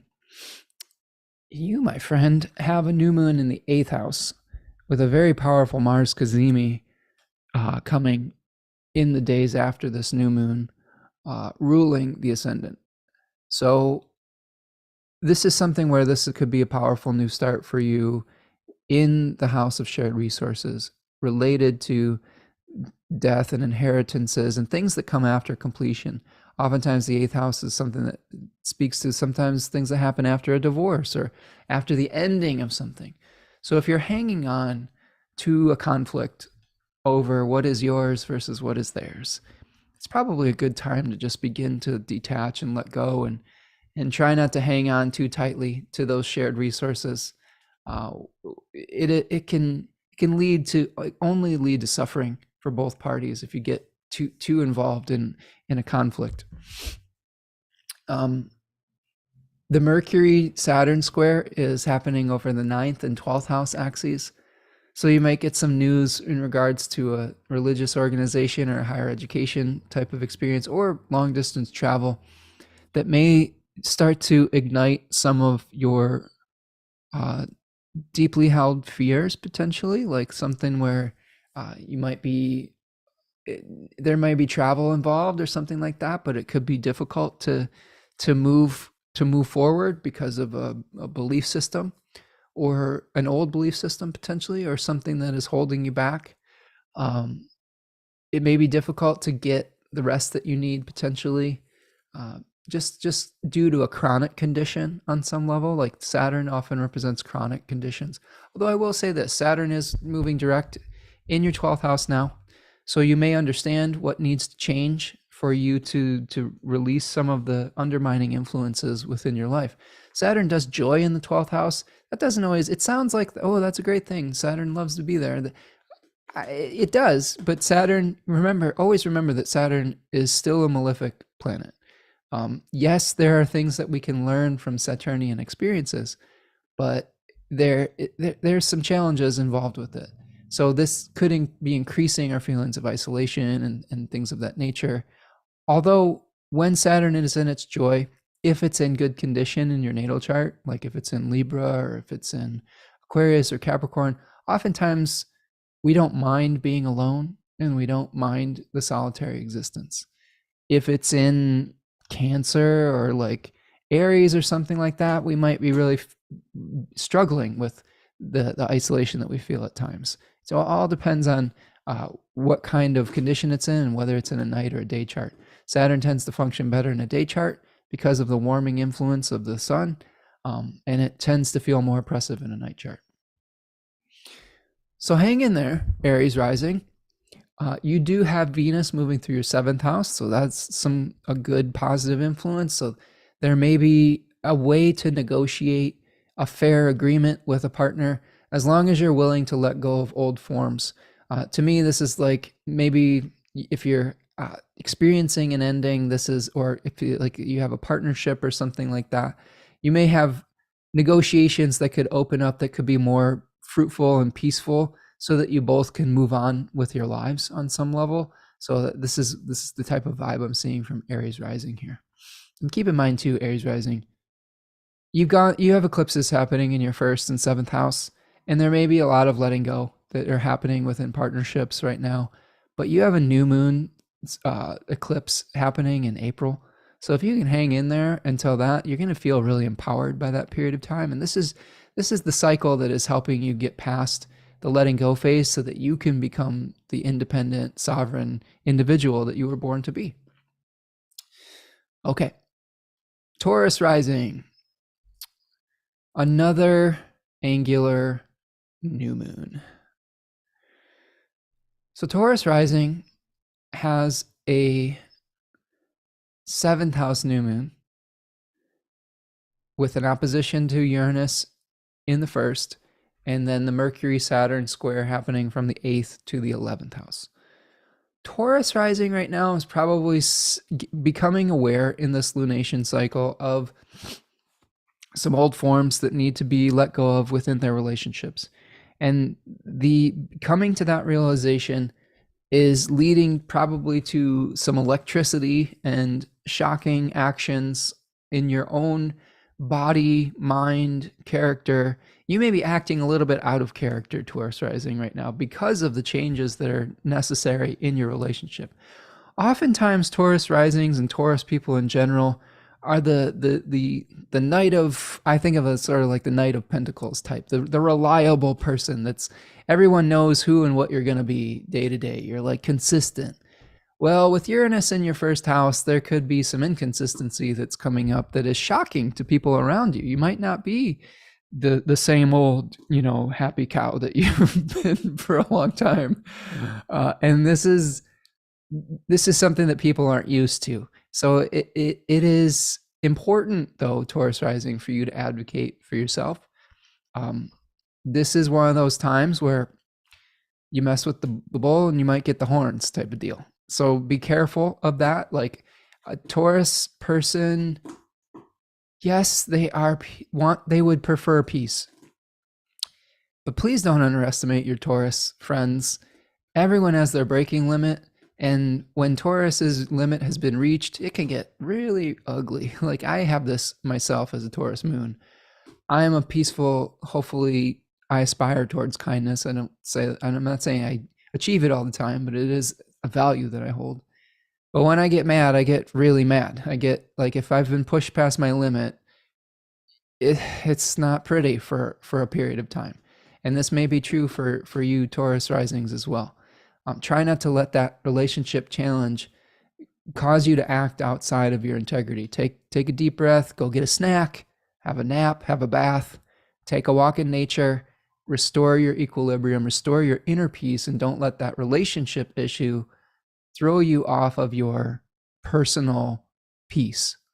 Okay, this is what Taurus is to me. Desire above anything else is inner harmony. And they will get most irritated. And I'm speaking from experience. I get most irritated when people are trying to throw me off of my own inner sanctum, sanctuary, etc. And this is something where we have to accept that this isn't always intentional. Sometimes people are just going through their own life, and not everyone is there to tiptoe around our own personal desire to be stable, peaceful, and comfortable. Comfortable is really important. So keep that in mind.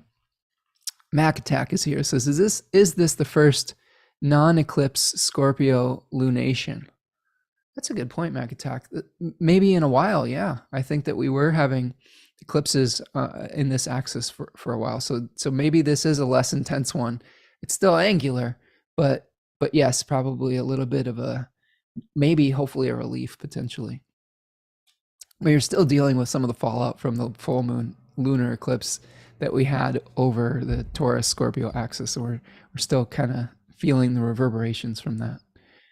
Rachel says, so true of Taurus, especially if you have a key planet on Algol like me. Oh, Rachel. Yeah, Algol. Don't mess with Algol, friends. Algol is a fixed star that's at roughly 25, 26 degrees of Taurus. It's the blinking binary star of Medusa, the red eye in the Medusa constellation there. And it is nasty if you get on the wrong side of it.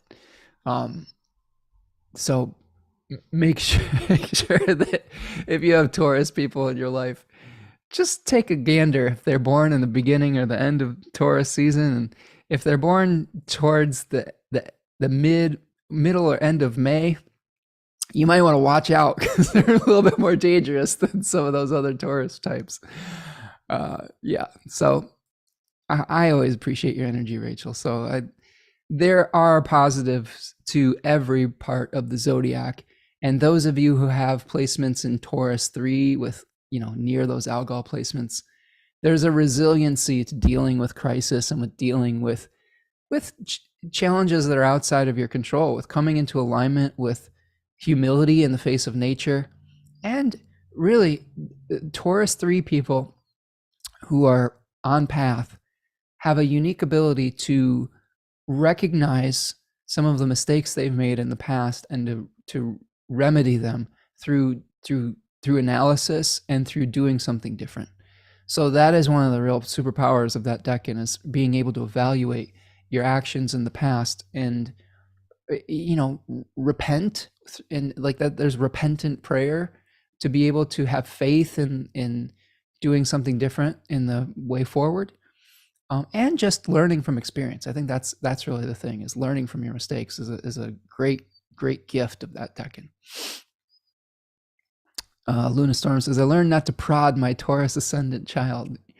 Yeah, I mean, Mac Attack says, oh, you betcha, like 25 Taurus, like exactly opposite Mars Kazemi coming up. Yes, yes, exactly.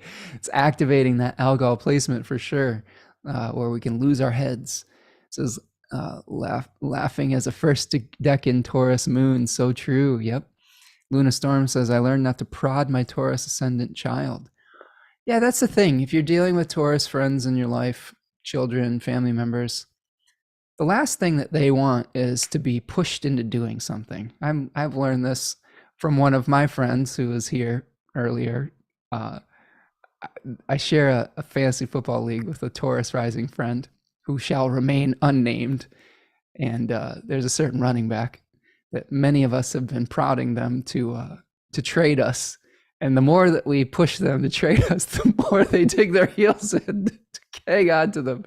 And you know who you are, and you know who that player is. So just they don't like to be pushed. So, and I as a Taurus moon do not appreciate being pushed to do anything that I don't want to do either. So that's something to consider. As a Taurus person, you have to feel it in your body. You have to feel it into your own life, and if you're dealing with the Tauruses in your life, you just have to kind of, I know how frustrating it can be, but you're working on their timetable, and let them feel it in their body, and let them experience it sensually first, because you're just not gonna make those folks do anything that they don't want to do. I mean, this is really just the long and the short of it. And at the end of the day, though, they're not that difficult to please. Just keep them well fed, well rested, and give them cuddles and keep them comfortable, and they'll be the least problematic drama person in your life. You know what I mean? It's just, they just need those fundamental things. Devin says Algol can make a witness and teach you to speak out for those who can't. Algol can be protective. Absolutely, Devin. There is a story about Algol in regards to a more feminist take on the Medusa myth, where oftentimes in some Greek mythological translations that were more patriarchally based, they talked about Medusa being punished for her role in being raped by, I believe, Poseidon in the temple of Athena. Like that just that act alone besmirched the temple, and that she was being punished for this act, even though it wasn't her fault. There's other feminizations of the myth that speak towards Athena gifting Medusa with the power to defend herself through the power of her gaze to turn any person to stone, and the snakes for hair. So this can also speak absolutely to a powerful protective influence to those who have been wronged in the past. So that is a way to utilize that energy in its most positive form. So something to consider if you have those Algol placements is you might be an advocate for those who have experienced misfortune. You may be a powerful defender in that case, or you may be gifted with the power to defend yourself if you've experienced a trauma. Yes, Rachel is saying that that's a great way to channel that type of Algol energy. Absolutely. Okay, let's move forward. Gemini rising. Gemini. Okay, Gemini rising as a 6th house new moon, opposite Uranus in the 12th, with a square between Mercury and Saturn over the 7th and 10th house axis. So this might be something where a health issue crops up for you, Gemini rising, where there may be an injury or an illness that you're dealing with, or certain habits that could lead to that will make it necessary for you to release maybe some old habits that aren't good for you. Maybe also the realization that you may be working too hard for somebody in your job life. Like a lot of times Gemini people find themselves having a relationship with a strong other who represents their shadow.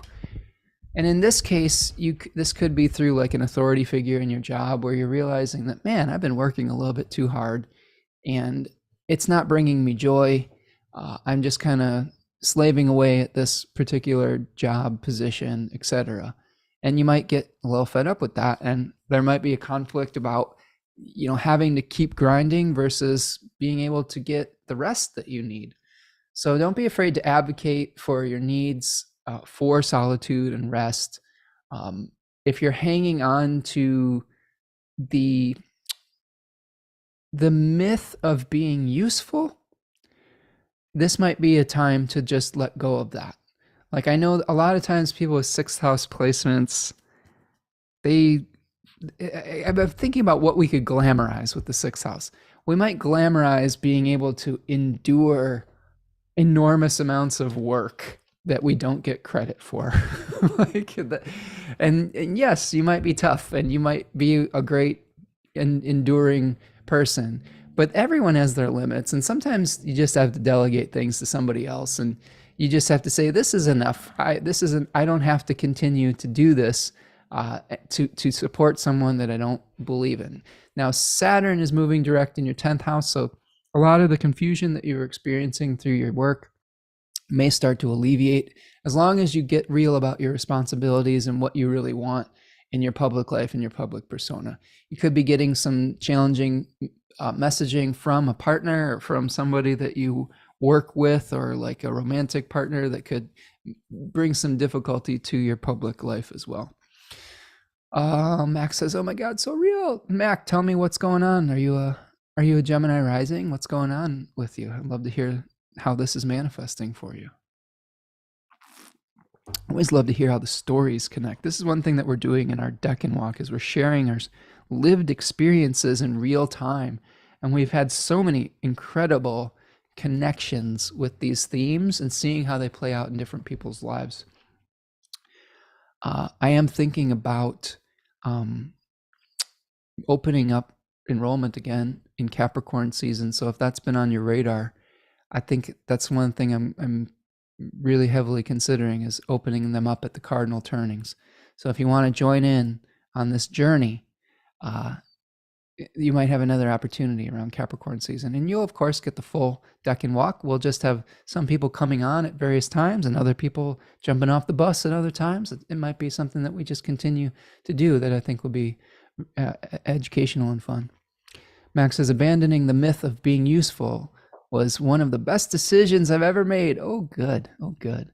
No, but the abandoning the myth was central to my first 7th house eclipses in Scorpio and Taurus. Oh, okay. Yeah, that is a difficult thing. And this might be true of like Virgo placements, especially too. Really trying to realize that we don't always have to serve everyone else's needs before our own. And this can be any sign, really. Any sign can get caught in that trap. It doesn't have to be an earth sign, but sometimes earth signs can be especially susceptible to wanting to be useful. All right.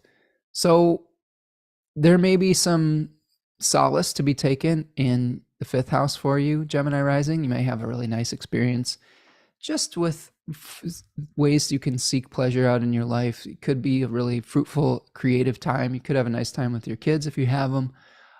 This could be something where your creativity is at a peak with Venus moving through Libra in your 5th house. All right. Cancer rising, heading around the bend. All right, Cancer rising.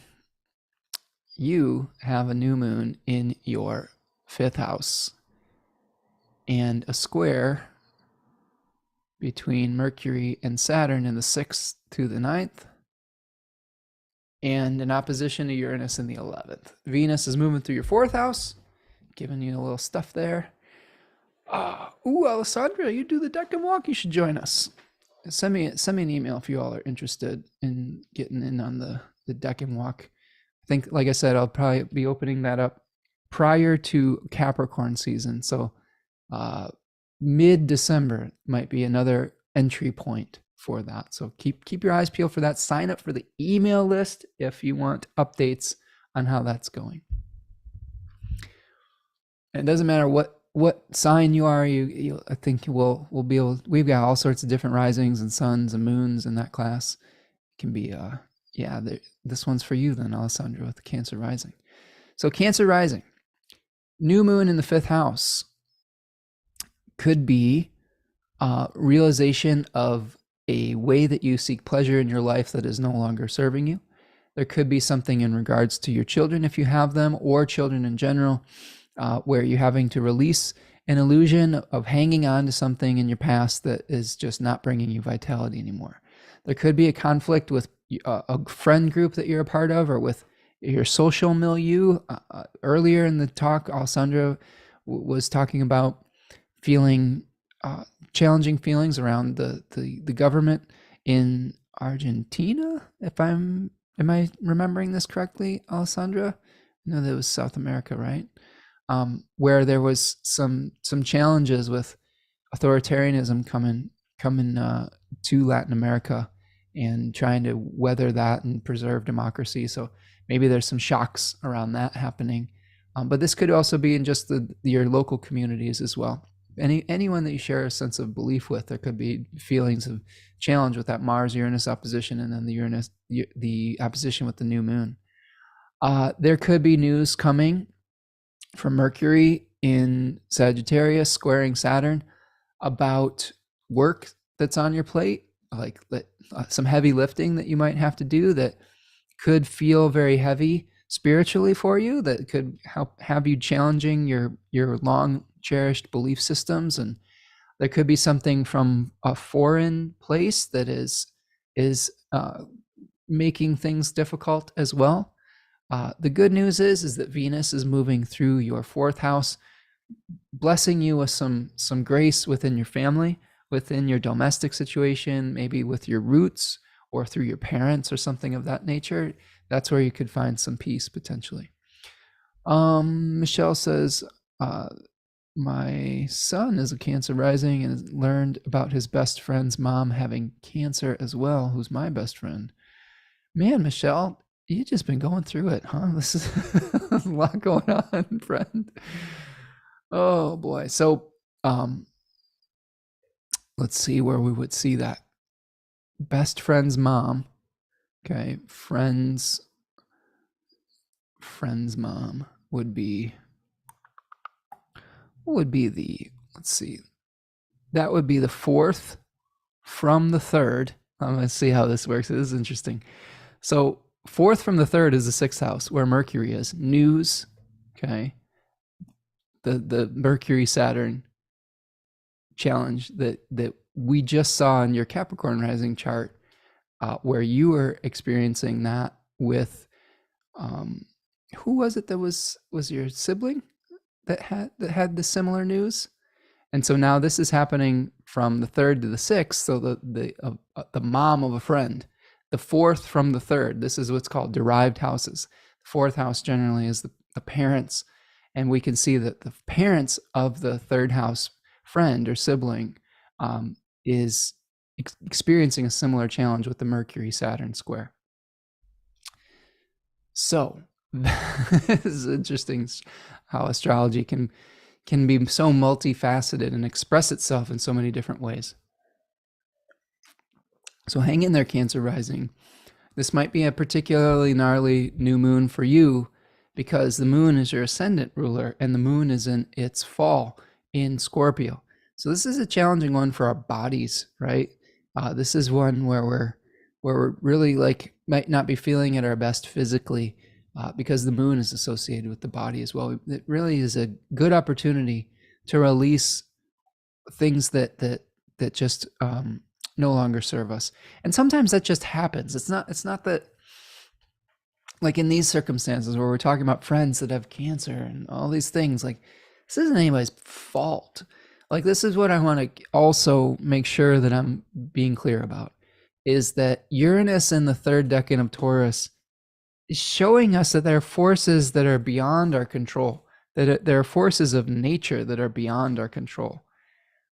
Does that mean that we can't try to prevent cancers in our life? Yeah, we can try to do as many things as we can. Like we can try to eat right, we can try to reduce our stress levels, but on some level, there's just some of these things are in our environments too, and that's very challenging. It's, I saw a post recently about people bristling at the language around losing the fight with cancer, and I sort of agree with that. Sometimes you get treatment for a disease and the disease still consumes you. I watched this with my family members, my grandfather passing from pancreatic cancer and my mom having severe complications from a surgery to remove breast cancer. So sometimes it just isn't a fight. You're just like getting treatment, and let's not make cancer people, let's not victimize them for not beating this disease that's very difficult. You know what I'm saying? Like, let's take the pressure off of that and maybe start normalizing a different way of talking about it. I think this is what I'm trying to express. And if you are someone who is going through these challenges, just do your best, and we're here for you, whatever happens. And that's how you can support your friends with this too. Just be there for them. Okay. Oh yeah, Michelle's talking about a friend, friend of mine. Oh, this is the same friend. Well, but isn't it interesting, Michelle? Like you are experiencing it through a friend, third house, 12th house, and then your son is experiencing as a friend and their mom, third house, sixth house. So similar experience, but expressed in a different type of relationship that's still seen in the charts. Okay, let's keep going. Leo rising. Leo. Oh. Well, Leo risings, how you doing? It's been a little bit of a rough go for us, isn't it? For a lot of people. I'm just commiserating because I know about this because I live it. Okay, Leo rising, opposition between the 4th and the 10th house, and then a square between the 5th and the 8th house with Mercury and Saturn. And Venus has moved into your 3rd house, so maybe there's some good news with neighbors or siblings or people in your immediate environment potentially. But this is a 4th house new moon for you, where you're having to release some attachments within your home or domestic situation. There may be some uncomfortable truths that you're coming into knowledge of with a career situation. There may be some things in your public life that are shocking. Maybe some conflicts where you're getting your ire aroused through a realization through a public relationship. Excuse me. There's maybe news of something with either your children or with something that brought you pleasure in the past that is running smack dab into Saturn in the 8th house. So some difficulty with that potentially. For those of you who missed the beginning of the show, like I was processing the potential of like losing my vehicle that was a gift from my mother 15 years ago, and having to deal with the insurance company and whether they were going to give us the money we needed to replace it or not, and the possibility of going down to one vehicle. So you could see Saturn in the 8th house could be related to insurance, money of others. 5th house, a vehicle or something of that nature, like something that brings you pleasure, all of those things. So Leo rising, your ascendant ruler is the sun, and this is a powerful moment to reestablish your roots too, with the sun conjoining Mars, to get a new release old ideas about either your family, your living situation, your roots, so that you can be liberated to the next stage of your evolution or whatnot, or your experience. Venus again could be really helping with your day-to-day communications with neighbors, with friends.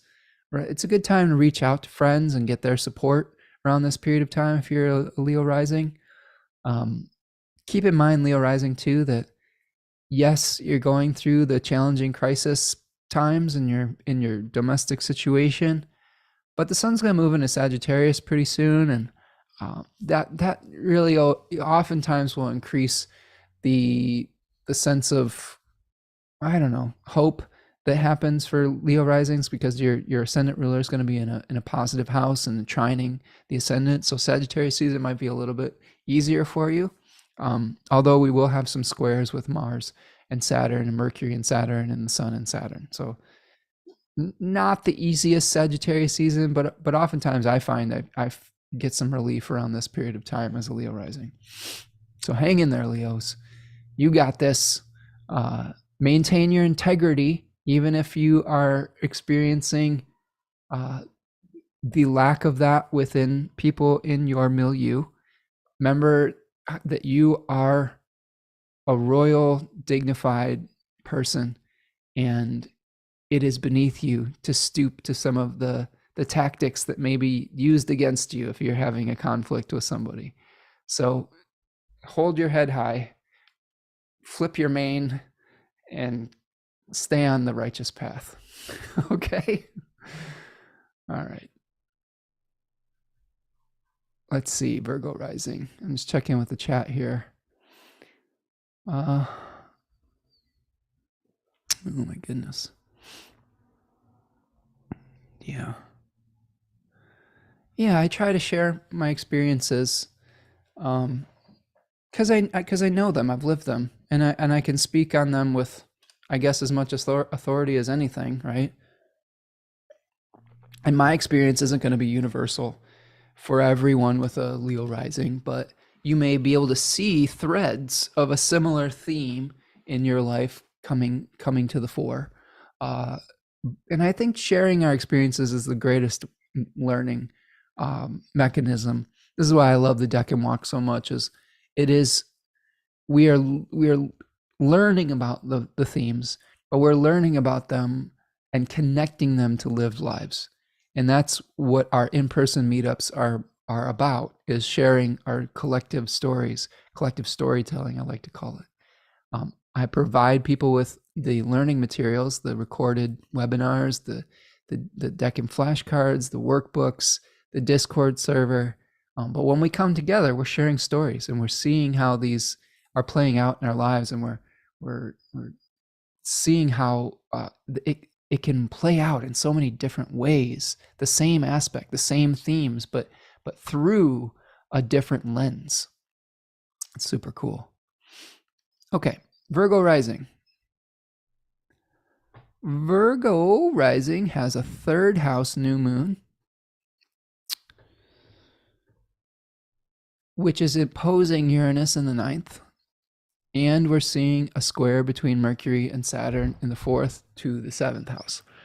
So there could be a new start of letting go of an illusion, of letting go of an old form related to friends, related to siblings, related to your everyday journeys and habits. That's what I like to think of the third house as, like the errands that we run every day, the little routines that we have too. I think that there may be some shakeups in the way that you view the world through your belief system. You may be having some interesting experiences with places of either higher education or religious orthodoxy or the law or the legal system. That can be shocks that could come through that as well. There might be some news coming from a family member that could lead to some tough conversations with a partner.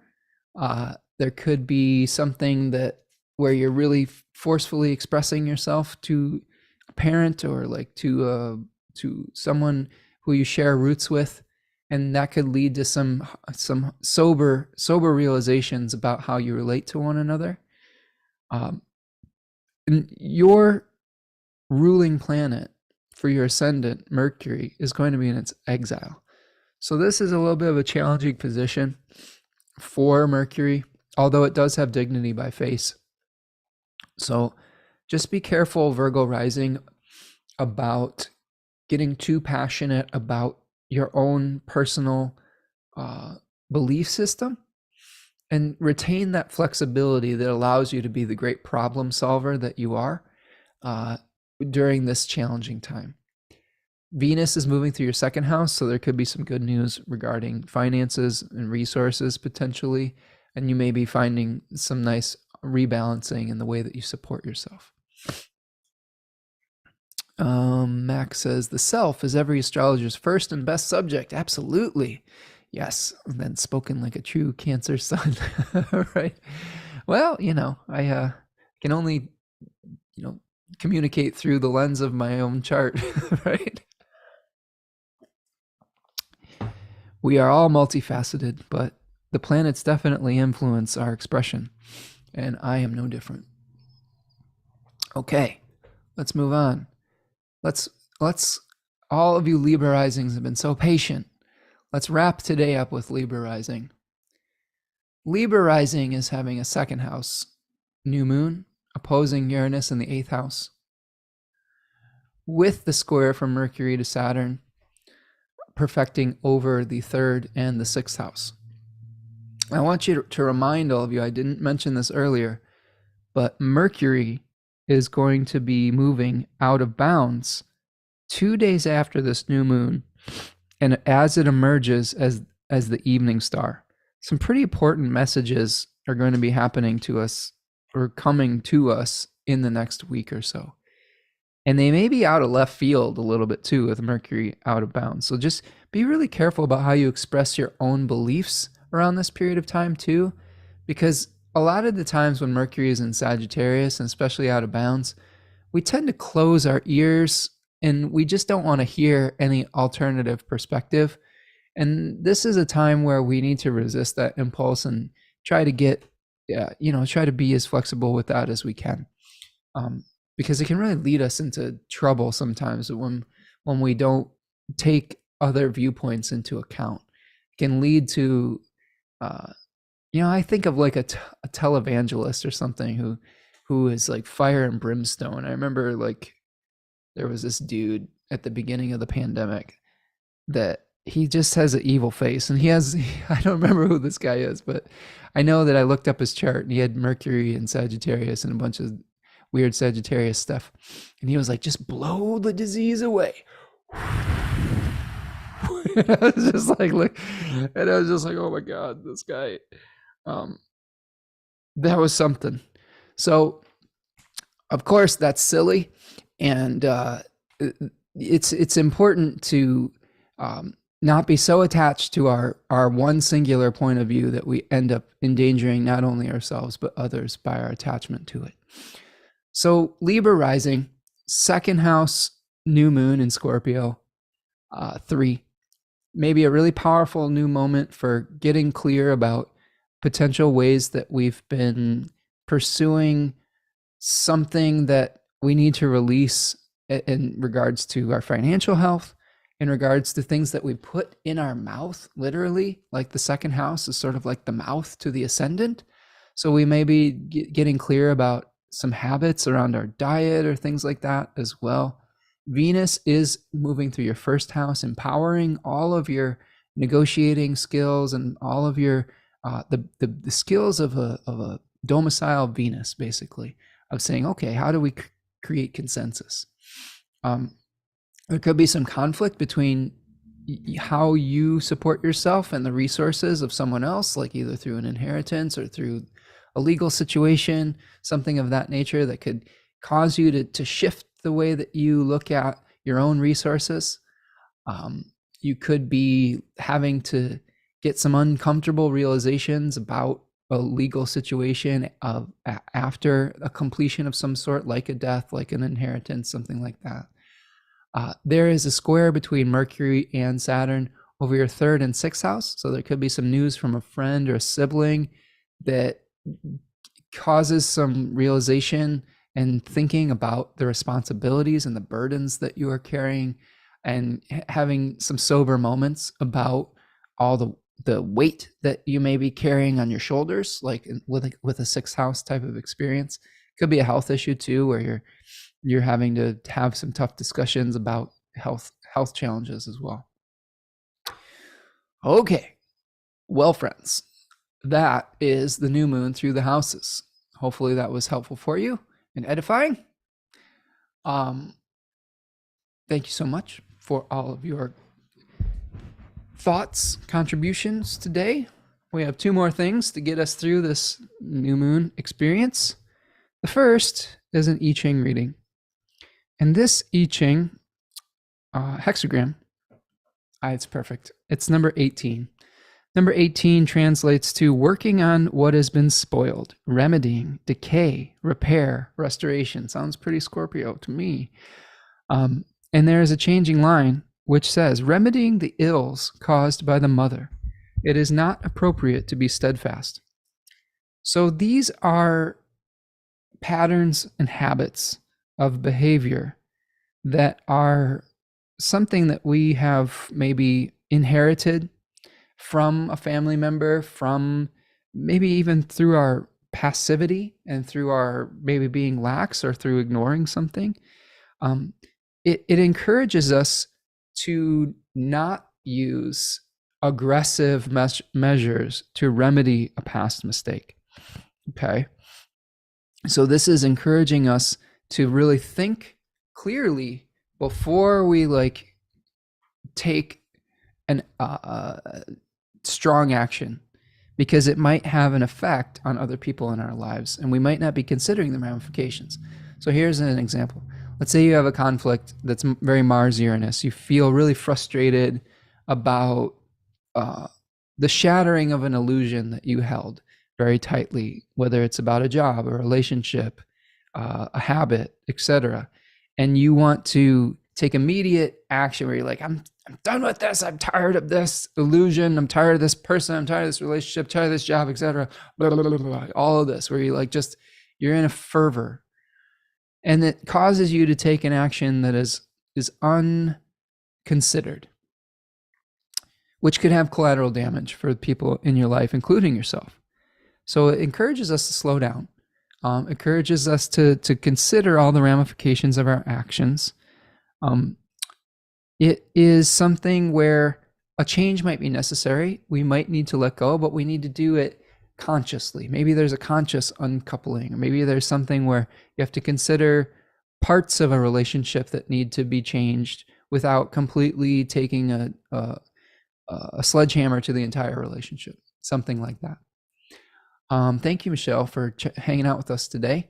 We'll see you the next time too, and hang in there with all of the things going on in your life and healing to all of your friends and family as well. So important during this lunation cycle, take a deep breath. Yes, change might be necessary. Try not to make decisions rashly. Try to make decisions from that very objective Venus and Libra perspective where you're weighing both sides of an issue. Try not to let your ire get raised too much. And that leads to the hexagram number 52, which is called keeping still. It's related to the mountain, restraint, being quiet, attaining inner peace, enduring, taking one day at a time. I get keeping still a lot because oftentimes when I get upset, I get really worked up. The Leo fire in me just starts to get really blustery and starts to roar and get really worked up sometimes. And then I have to kind of calm down, realize that there are larger cycles at play.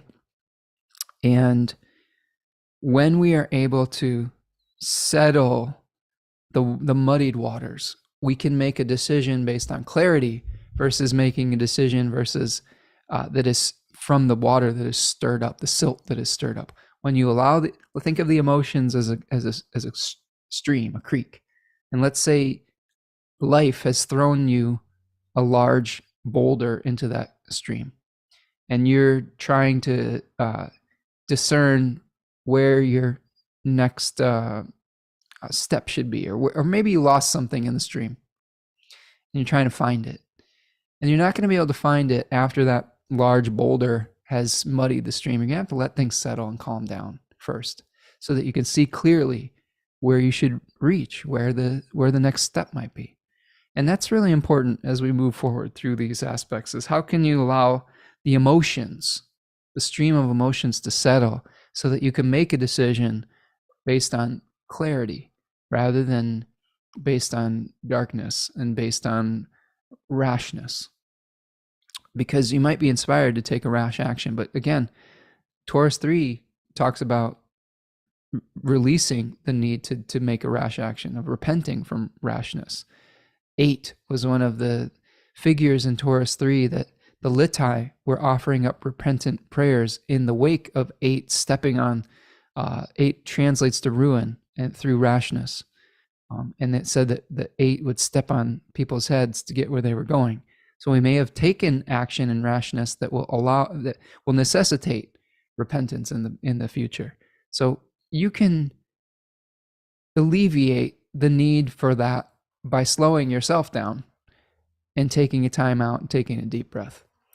So the animal I got for you today, friends, was perfect. It was the duck.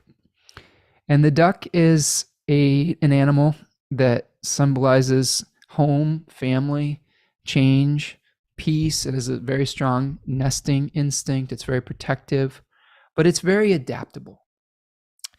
And the duck is an animal that challenges us to find a better way to handle our stress. Remember that phrase, like water off a duck's back.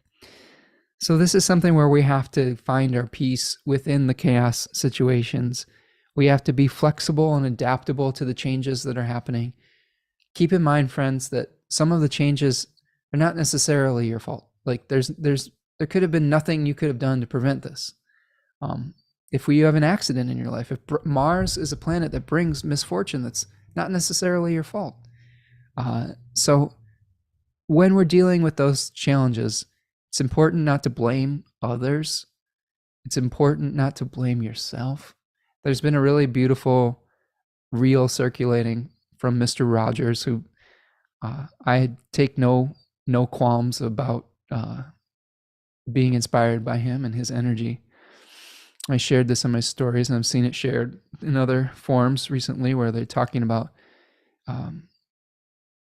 being kind to yourself and not being violent with yourself, and that can lead to being kinder to others. And we've talked about this on this channel. Be kind to others and be kind to yourself. It's hard to do, but it's great advice. So duck will help you get out of that sticky situation. Sometimes when a duck feels threatened, it just leaves a situation, and that might be the healthiest thing. Instead of going to battle with someone you disagree with, that you know that it just isn't the right situation for you anymore, which sometimes relationships and situations, you outgrow them. And sometimes it's important just to move on without making some sort of big, elaborate display. So let go of those stuck emotions. Try not to hold a grudge. Remember that when you're holding on to anger and you're holding on to resentment, you're creating internal damage inside your own body too. And when you let go of that, you'd be amazed at how the situations in your life start to alleviate as well, how the silt in your life starts to settle and you become clear. Meditation is a really great way to do this as well. Just taking a few moments out of your day, going for a walk, anything can be a meditation, as long as you're finding stillness, like the mountain hexagram that we got. So, my friends, that is what I have for you today. Thank you so much for being here with me today. Thank you for all your wonderful comments. Do me a huge favor, please like the video if you haven't already. Please subscribe to the channel if you're new here, and subscribe to the newsletters, both my own and Third Coast Mojo of my partner Tanya Andrews. And if you're inspired to make a donation after the fact, you can buy me a coffee at buymeacoffee.com. And I would love to see more of you for personal readings. I love working with all of you and getting to know you more personally and helping be of service in that regard as well. All right, my friends, hang in there. Relax this weekend. Think things through. There might be something that comes up, but take your time through it. Try to get some space from it, and that should lead you to acting from your higher self rather than from your more base instincts. Remember, there's two parts of Scorpio. There is the scorpion that is more of that base instinct, and then there's also the symbol of the eagle, being able to rise above some of those mundane concerns and seeing things from a higher perspective. And that might be something to think about as we move forward this week too. All right, my friends, that's what I've got for you. Have a great week. We'll see you next week, I think, again. And be kind to yourself. Be kind to one another, and we'll get through it together. Take care, friends. Peace.